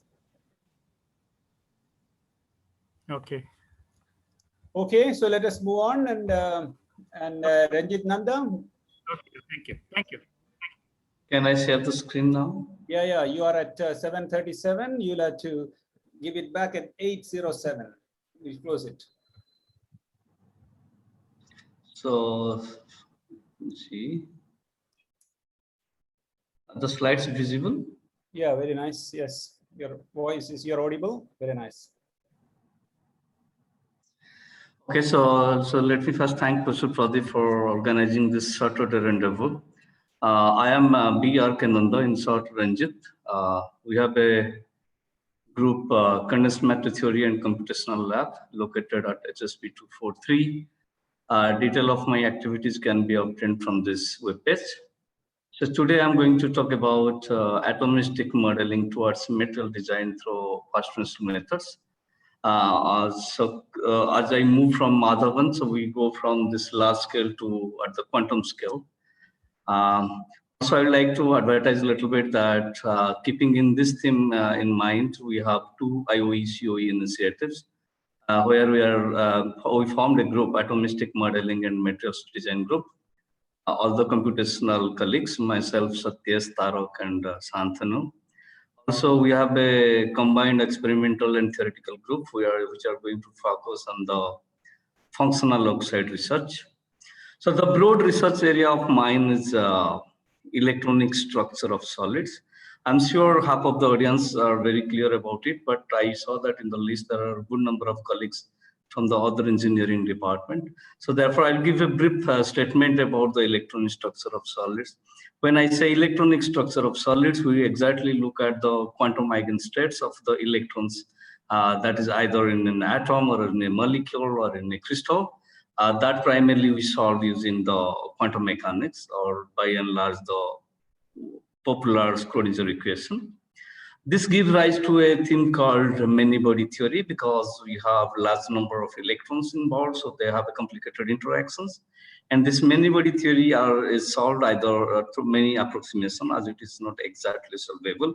So one of the most popular first principle, or say ab initio approach, is the density functional theory, and also you carry out model Hamiltonian, where you design interactions and try to predict the electronic structure and hence the properties of the crystal. So a brief overview of my research interest. Our group focuses equally on fundamental and applied materials. On the fundamental side, we looked at the strongly correlated electron systems, where we take into various competing interactions. For example, in this picture, there is interaction, computation between the spin-orbit coupling and the electron-electron strong correlation, and we see how several magnetic phases occur.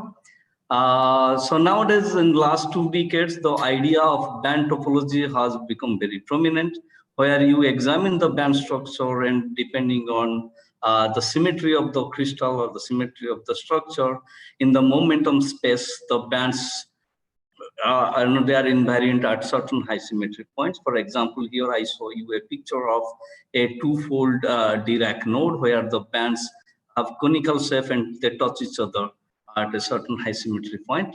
So these are the interesting quantum phases that we examine in our group.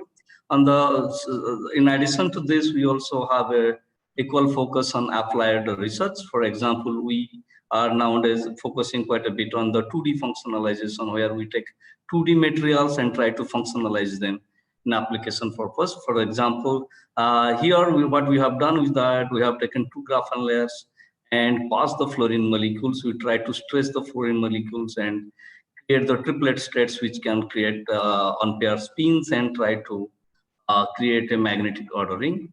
Or in another example, I show that how if I put a graphene carbon sheet on the top of the TiO2 surface, due to this van der Waals level dipolar interaction, there is a minor charge fluctuation, and that charge fluctuation can give to a very narrow band gap, which is interesting. So recently, with my experimental colleagues like Somnath Roy, we are examining the surface science, most particularly the gas adsorption and reduction, where we study how the molecules are adsorbed at the surface, what kind of chemical bonding governs the interactions. And also, our group equally focuses on the cathode materials, where we examine the diffusion of the ion and what kind of a barrier they experience, and whether basically the diffusivity. So with this broad information, so I will again come back to the basic of it. The primary question which I want to let the members of this group come to know, that what exactly we do. The crux is here, that we carry out the first principle DFT calculations at the primary level. I'm sure many of us know DFT, but some of us, those who are not aware of it, it's a very simple phenomenon where the many-body problem is approximated within the framework of density of electrons. We don't consider electron as it is. We consider the density of the electrons and try to convert the many-body equation to a single particle equation. And we solve that self-consistently in a parameter-free approach. But that is just the basic. It hardly gives much more information other than the energy and the eigenstates. Now, from here, we define the electronic structure, we study the charge, we study the chemical bonding, and also it helps to design the model Hamiltonian with competing interactions.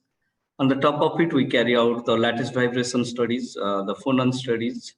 We do ab initio molecular dynamics. Ab initio molecular dynamics is not much different from the classical molecular dynamics, except the fact that here, instead of taking the model potentials, here the potential being calculated from the density functional, where the electron mean field provide that potential in addition to the Madelung interaction that exists among the ions. Okay.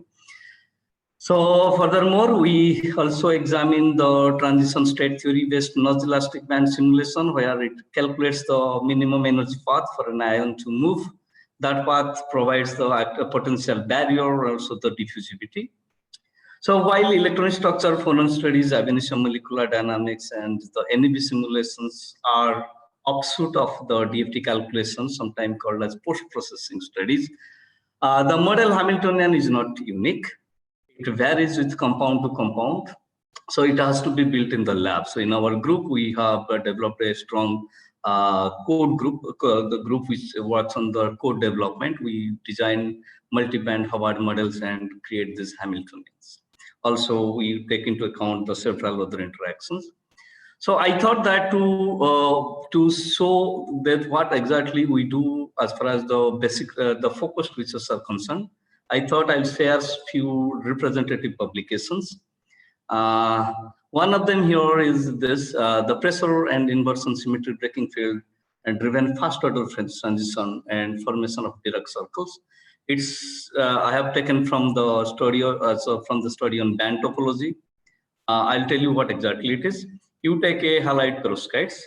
The center element can be organic, inorganic. If it is inorganic, there is no additional electric field due to polarization. But if it is organic, there can be an electric field. So the unit cell represent in the reciprocal space through the Brillouin zone and certain high symmetry points. So if you want to know what exactly the band topology is, I'll give the most famous example of topological insulator. What happens in a normal insulator or a semiconductor, there is a valence band, there is a conduction band, there is a gap. Now in topological insulator, the conduction band and valence band, there is a character inversion. In this case, I introduced this character inversion by applying pressure. What I did, by applying the pressure, I allowed the band to touch each other at a critical point. The red band, it consists of certain orbital character. The blue band consists of certain orbital character. Now, applying further pressure, what happens? The conduction band and the valence band overlaps, making the blue character on the top and the red character on the bottom. So there's a band inversion. Of course, the default physics is related to the spin-orbit coupling. Now, if such a inversion is invariant with symmetry, now you build a slab of it. On the surface of it, what will happen? There will be no insulating phenomena. Rather, a conducting edge state will appear where two bands are crossing each other, which is invariant. It's invariant under adiabatic perturbation. This is in the case of we noticed in the case of inorganic halide perovskites, where the central element is something like a cesium or barium or like that. Now this Dirac cone is basically the main salient feature of a topological insulator.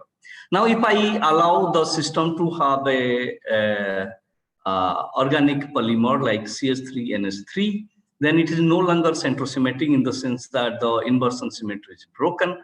When the inversion symmetry is broken, there is a polarization. The polarization builds an electric field. I probably talk a little more later if time permits. That electric field, along with the nuclear electric field, contributed through spin-orbit coupling. What they do is that they no longer make this conduction and valence band degenerate. They create non-degenerate, and it's a particular crisscross fashion. Now, if you apply pressure to this such systems, you can see that there are two Dirac cones crossing each other in the center, creating a Dirac circle. This is a schematic illustration. My ab initio calculation exactly gives this. These are the surface structure. If you take the surface structure, this is a conduction band spectrum, valence band spectrum at equilibrium structure. But when you apply hydrostatic pressure, the volume compresses. The moment volume compresses, the band inversion happens, as I show. And then, by the way, these are the band structure. Those who are not comfortable with it, the band structure has the energy eigenstate in the K space. And the points X bar, M bar, or these are the points, high symmetry points in the Brillouin zone in the K space. We plot the dispersion of the variation of the eigenstate in the K space, what we call band dispersion or band structure. we saw that if you don't have the inversion symmetry, that is inversion symmetry breaking is 0, inversion symmetry breaking is 0, you see a single Dirac cone. And the moment you switch on the inversion symmetry field, then you see actually the two Dirac cones crossing each other. This is observed in bilayer graph in those who are aware of it. This is the two-dimensional picture of the same band structure that I saw on the right-hand side. You can see without ISB, there is two Dirac cones and the conduction and balance cones are touching each other. But with inversion symmetry breaking field, they crisscross and they create a Dirac circle. So this is the result we recently published in Physical Review. Then coming back to another class of examples, where we studied that, as I told you a little bit in the beginning, we took fluorine molecules, passed through the graphene. This is a pure theoretical proposal and prediction. Then what it does is that it creates a two-dimensional spin lattice by pseudo-atomizing the fluorine. But the idea is completely presented in this schematic illustration. So what happens, you keep the two graphene layers, pass the fluorine. If the graphene layers are far apart from each other, then the fluorine remains like a dimer with the bond length of 1.42 angstrom. And if you bring the graphene layers a little more closer, they introduce some kind of interactions along with certain charge transfer.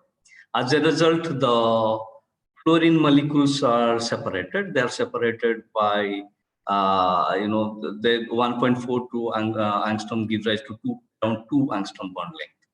Now, when you become 2 angstrom bond length, the fluorine is neither in the atomic form nor in the molecular form. It's rather a pseudo-atomic form, where it doesn't break completely, it doesn't dissociate completely, but the singlet ground state is missing.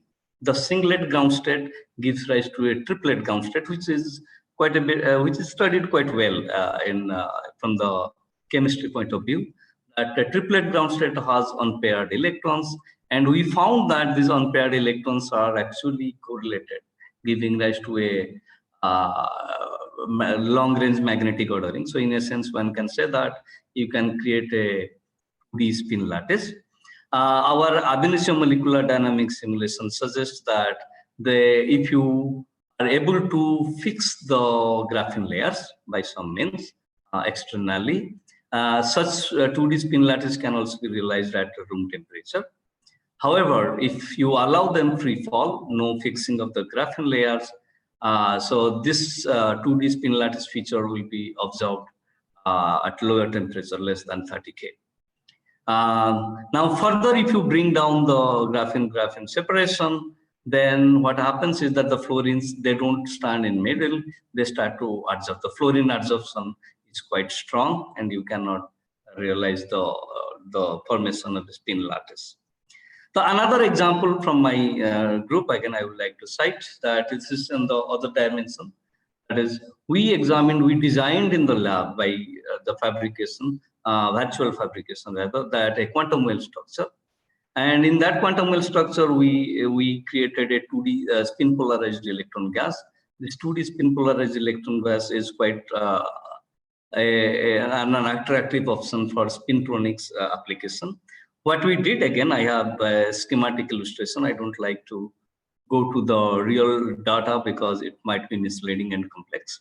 So what we did, we took 2 double perovskites, SFMO, strontium iron molybdenum oxide, and LCMO, lanthanum cobalt and manganese oxide. These are quite strongly correlated oxides. Now we created a superlattice of them. Basically, we grow LCMO on the top of SMO, and that repeats. So for example, this is SFMO and this is LCMO. This is a very high symmetric structure where we didn't allow the system to relax. It maintains its ideal perovskite picture. Now, if you relax it, it bends and twists a little bit, distorted here and there through the oxygens, ions. Now, if you look at the strontium, iron, manganese, molybdenum oxides, basically it's a half metallic in the sense that electrons, here we are not only examining the charge, we are examining the spin. So in one spin channel, you have the electrons are, the states are, T2G states are partially occupied. What is T2G state? Actually, if you have such an octahedral arrangement, the d orbitals of the transition metal, they split into two groups. One is called T2G, which is a Garrett spin, and EG. There's a symmetry dependent crystal field splitting. So the T2G states are partially occupied, whereas in another spin channel, they create a huge gap. So basically, on one side of the spin, it's an insulating behavior, and the other side of the spin, it's a metallic behavior, and it's quite popularly called as half metal. On the other hand, this LCMO is an insulator, wide bandgap insulator, where the T2G states are further split due to strong correlation effect and create a gap. So LHB means a lower Hubbard band, and USB upper Hubbard band. We need not discuss that quite a bit. But what I want to say that by building this such a supercell or a superstructure, digital superstructure, actually I created a periodic quantum well. As you can see that this is the potential I have calculated, the electronic potential, planar average potential along the z-axis or along the direction of the growth of the superlattice. And I could see that roughly 1 electron volt potential I was imagining by looking at the work function and with respect to the vacuum label. And if we know that if we have a periodic potential like this, all the free electrons, that is this half occupied, partially occupied T2G states provide, all these free electrons are bound to be quantized. That is the basic quantum well quantization phenomena. Then if they are quantized, this states is going to break down further and will create quantized states. Okay. However, if the direction of the periodicity or the potential is not along the plane, but along the perpendicular to the plane, the planar states sitting in the T2G, because T2G consists of 3 orbitals, XY, YG, XG. The XY electrons occupying in the XY orbital, that is a planar orbital, planar to the growth of the superlattice, they will not see this quantum well. So they will stay, they will remain intact as it is, represented by this magenta density of states. And hence you create a 2D spin polarized electron gas. Actually, the lower bottom figure is our density functional calculations. And we really see that the potential, the depth of the potential is around 0.96 instead of 1 electron volt. And the electrons are confined in particular planes, in the particular layers. This is the growth of the superlattice along Z. So these particular layers carry the mobile electrons. So we create a 2D spin polarized electron gas. So in a nutshell, we can say that we took the bulk electron structure, created a potential profile through a creation of a superlattice. We allow the quantization, we allow the hybridization, and we allow the quantization through this square well potential. On the top of it, there is a strong correlation effect, which I may touch upon at the end of the talk if time permits. Then we could create a 2D electron gas. Another example I will take, which is not on the fundamental side, but more on the application side, which I work with my postdoc, who is a faculty in Punjab Engineering College at the moment, Kulvinder Kaur. So what we did, we designed two-dimensional materials, scandium phosphate and scandium arsenide. And we examined all the thermoelectric coefficients like electrical conductivity, thermal conductivity, Seebeck coefficients, the stability of the structure. And here is a snapshot of the results. You see that these are the pocket structures that you get for scandium phosphate and scandium arsenide. And then we calculated all the transport properties like the thermal conductivity and electronic conductivity using the semi-classical Boltzmann transport theory. And taking them together, we present the figure of merit. I must say that this is the lowest thermal conductivity that has been predicted on a 2D lattice. That's why, and also this lattice can be well stretched up to 14%, I guess. So this is why the name is stretchable and dynamically stable from using 2D thermoelectric materials. And then I would like to come back to my model picture where I take interaction into account. I just recently, we put in Journal of Chemical Physics, we built a generic Slater-Coster description Slater-Coster description, those who are not aware of, there is I'll talk a little bit more on that. Taking all the centrosymmetric halide perovskites, there is a minimal basis set model, tight binding interaction model, which can predict all the electronic properties. What exactly we did? We consider all the orbitals involved in a halide perovskites. Let's say halide perovskite is ABX3. Then what are the B states? B, EX, X. What is the X? X is a halogen or oxygen. Here halide is a halogen. So chemical interactions we took into account. And we took the short range chemical interaction. We ignored the long range but negligible interactions. And we try to build a molecular orbital picture. This is a schematic way of presenting the interaction that happens in halide perovskites. Okay, so that paper in fact carry a little more detail. Now, so how long do I have? You have 2 minutes to go. That's about it. And we have to have around 5 minutes for questions. Yes. So do I have 2-3 minutes?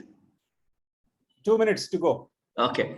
So probably then it is difficult to discuss. I thought I'll discuss about the band topology, what exactly, how the inversion happens, how we carried out several interactions.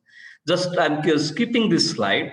I told you at one point that the non-centrosymmetric nature creates an internal electric field. And so what my student Mayank did, which is unpublished at the moment, is that he varied the electric field by just changing the CS3 and S3, its direction. You can play with tune the electric field continuously.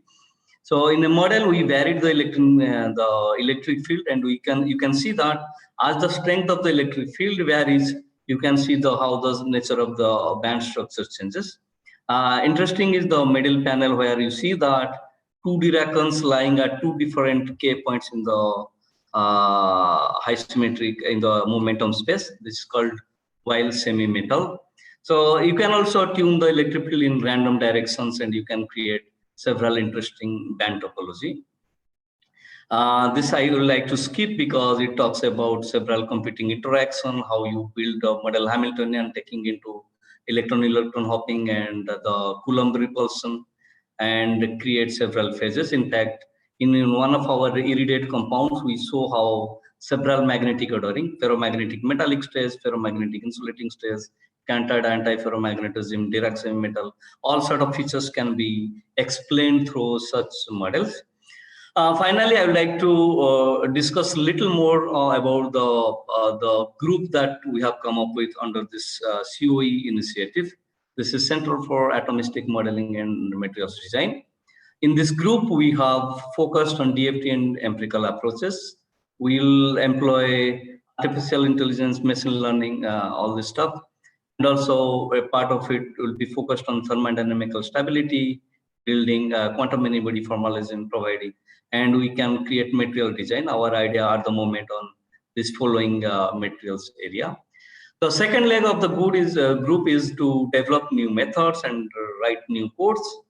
Also, we have a very ambitious idea of creating a materials database at the level of the way materials project or materials set up. We hope we'll at least be partially successful. With that, all the works, all the efforts are been by my students, the present students, the former students and postdocs. Except Deepak, all other postdocs have done their tenure. Now, with that, I thank you very much for giving me this opportunity. I would like to take questions. Okay, so I would ask one question and then move on. The scandium phosphide and arsenide systems, what is the kind of experimental data on the stretchability that you talked about? 1 second. That materials chemistry paper that you talked about. So could you please repeat the question? So you talked about the stretchability and the thermoelectric properties of this scandium system. Phosphide and arsenide systems. So I was asking about the experimental data with regard to the stretchability of these phosphides and arsenide. Okay, so actually in this talk, keeping the theme of the talk in mind, actually I present where the experimental data doesn't exist. This is purely designed from the lab. Okay. We'll be happy if someone actually create these structures. So scandium phosphide is a reasonable material for this application? We predict that yes, it should be, because it will really have the lowest thermal conductivity. We say ultra low thermal conductivity, which is good for thermoelectric materials. Yeah. So, but I must say that so I do collaborate with my experimental colleagues quite a bit, and we have combined experimental and theoretical studies. But for this presentation, I restricted to new designing of materials virtually in the lab. Sure, sure. No issues at all. I was just curious to know about the system. Yeah, I'll be happy if your group synthesize those materials, because these are not being synthesized. Yeah. One of the problems about the scandium systems or any such thing for any application perspective, really application perspective, is the cost of that system. Obviously, that is not a concern right now. Yeah, scandium in comparison to some other elements in the periodic table. Okay, are there other questions, colleagues?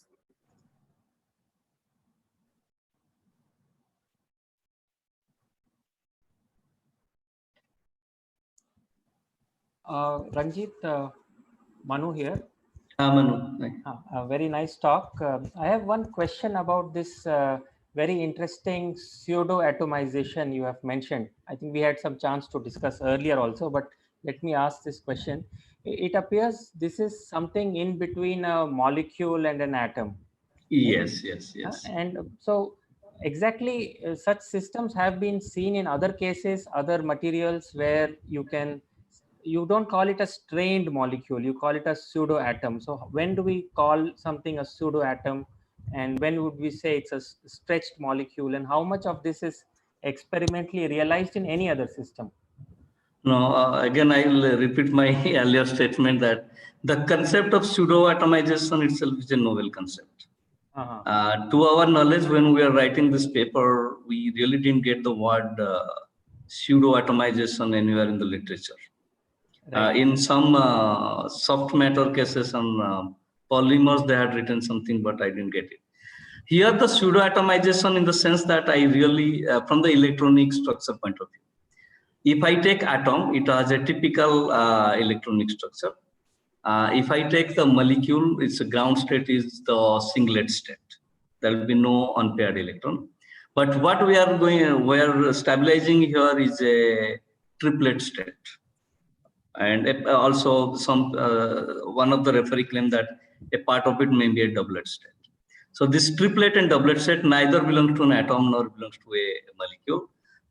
That's why, and since they're a little bit stressed, the bond length is stressed by 0.5 angstrom. So we thought that stretching is not a good idea to say. I mean, not a good nomenclature to say. We thought pseudo-atomization is a good nomenclature. But while that is true in the case of, let us say, oxygen or something, a triplet state is quite well known, and you create an O2 triplet and a single.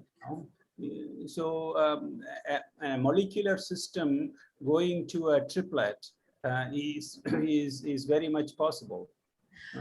Yes. So in the case of fluorine molecule, our study shows that the singlet state is the most stable.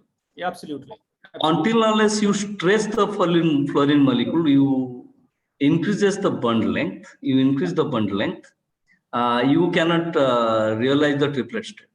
No, I know, but the only issue that what I was saying was that because such states, spin states are possible in atoms depending upon how you stretch the bond. For example, in hydrogen, if you under conditions, you can put it on a surface and go closer to hydrogen can be split almost like two individual atoms, where the spins are unpaired. Now, in a graphene or a graphitic system, what you are doing, I don't know whether analogies exist, but I was just relating it to molecular systems in general by stretching or bond length change induced spin state changes. Well, if I understand it, actually, I would like to say that it's not stretched by a small amount. The stretch is more nearly 0.5 angstrom. And I have not shown the real ab initio results. Okay. There is some charge transfer from the carbon layers to the fluorine layer, but they don't have any hybridization. The fluorine molecules or the dimers, I'll say dimers, they left suspended and they are not completely dissociated. They're still, neither in the molecule nor in the atomic. That's why we name the word pseudoatomization. So that's all about it. Colleagues, are there other questions? Ranjit, one small question. okay, sure. Go ahead, please. Yeah. So Professor Ranjit, I also heard while you are saying that at 30 Kelvin only you are able to stabilize if you are allowing the graphene layers also to wobble around. So what happened there, or is there any like insight why the temperature is like placing, or is it only temperature is affecting the spin or the triplet state in this case specifically? Repeat the question. So you said that like, when you are fixing the graphene layers, then you are able to stabilize this triplet state. Whereas if you do not fix them, then the triplet state is gone, or it's like moving to singlet state, if I remember correctly. Is that right? Actually, yeah, it's a highly metastable state. I must say that the suspension is a highly metastable. So minor energy that you supply to the system, the charge transfer between the graphene and the fluorine breaks down. And the bond between the fluorine atom, the fluorine molecule, among the fluorine atoms in the molecule, that breaks down. But when you are running the simulation, BOMD, for example, at 300 Kelvin, the fluorine atoms are still stretched like that when you are fixing the graphene. Yes. Okay. So they breaks down, and these are quite well known. The fluorine atoms, when they come close to the carbon, they really form atomic adsorption. Fluorine molecules, when they come to carbon, they really form atomic adsorption. So that's a stable state. What we are stabilizing is a metastable state. So it is prone to thermal vibrations. Chemists would say not atomic adsorption, it would say they chemisorption, and that essentially leads to a chemical bond. Sundar? Sure, yeah, I agree. Yeah. Sundar, you had a question? Yes. Pradeep, I just wanted to know, whenever you're talking about that, you asked me to just be in touch with Piyush. So the crystal, is it something to do with the stability of the crystal also when you talk about some measurement? No. I was thinking about the mechanical properties of your materials. Boron is an excellent material for that way, or, if you are making a crystal of boranes, they may be very interesting from that perspective. So, I mean, we are almost running short of time. We are at 8:12. We have crossed our limit by another 7 So minutes. I just want to say that, Chaitanya, if you want to have a look at the molecular time simulation, sometime come over. I'll see how the thermal fluctuation breaks the bond. It's beautifully. Good. Are there other questions? Otherwise, I'm going to show you the presentation, or Ranjit, if you can take this out. And yes, okay. Thank you very much. Yeah, so here is the next week's presentation, or next month's presentation. If you can see that. People, are you seeing this? Yeah, it's a Manu, Jaishwal, Aarti Dua, Rajnish Kumar, Srinivasa. Yeah, so the first one is Manu, and the second is Aarti, Rajnish, and Srinivasa Chakrabarti. I didn't see Srinivas here in this meeting, but I hope he will be available. Rajnish was there, and I suppose he is there even now. Aarti was there, and Aarti, yeah, I'm here. Yeah. Aarti, are you there? Manu, we heard, and so Manu should be there. And Srinivas, we will give a call and make sure that, and others, whoever is, they have not given the Ramesh and Ratna Kumar, they have not given their titles. So that's where it is, but we will contact them for the next month. Okay, so that's about it, and it was a very nice meeting, and I would say that it was very fruitful. Pradeep, before you close, I think I just would like to put a point, that is, maybe as it is a mostly like a discussion forum, we should restrict our like presentation little earlier or maybe on time. Yeah, it should be. It should be. It should be not more than whatever 20, 25 so slides like or something. the main should purpose mention is that. to discuss things. Yeah, we should leave some time for discussion. Yeah, certainly. Yeah. Good. That's about it, people. Thank you very much. And we'll see you. Thank you, Professor Pradeep. It was really nice. We'll see you next month. And this is all recorded in case anyone wants to have a look. Yeah, thank you. Bye. Thank you. Thank you, Professor. Thank you, guys. Thank you.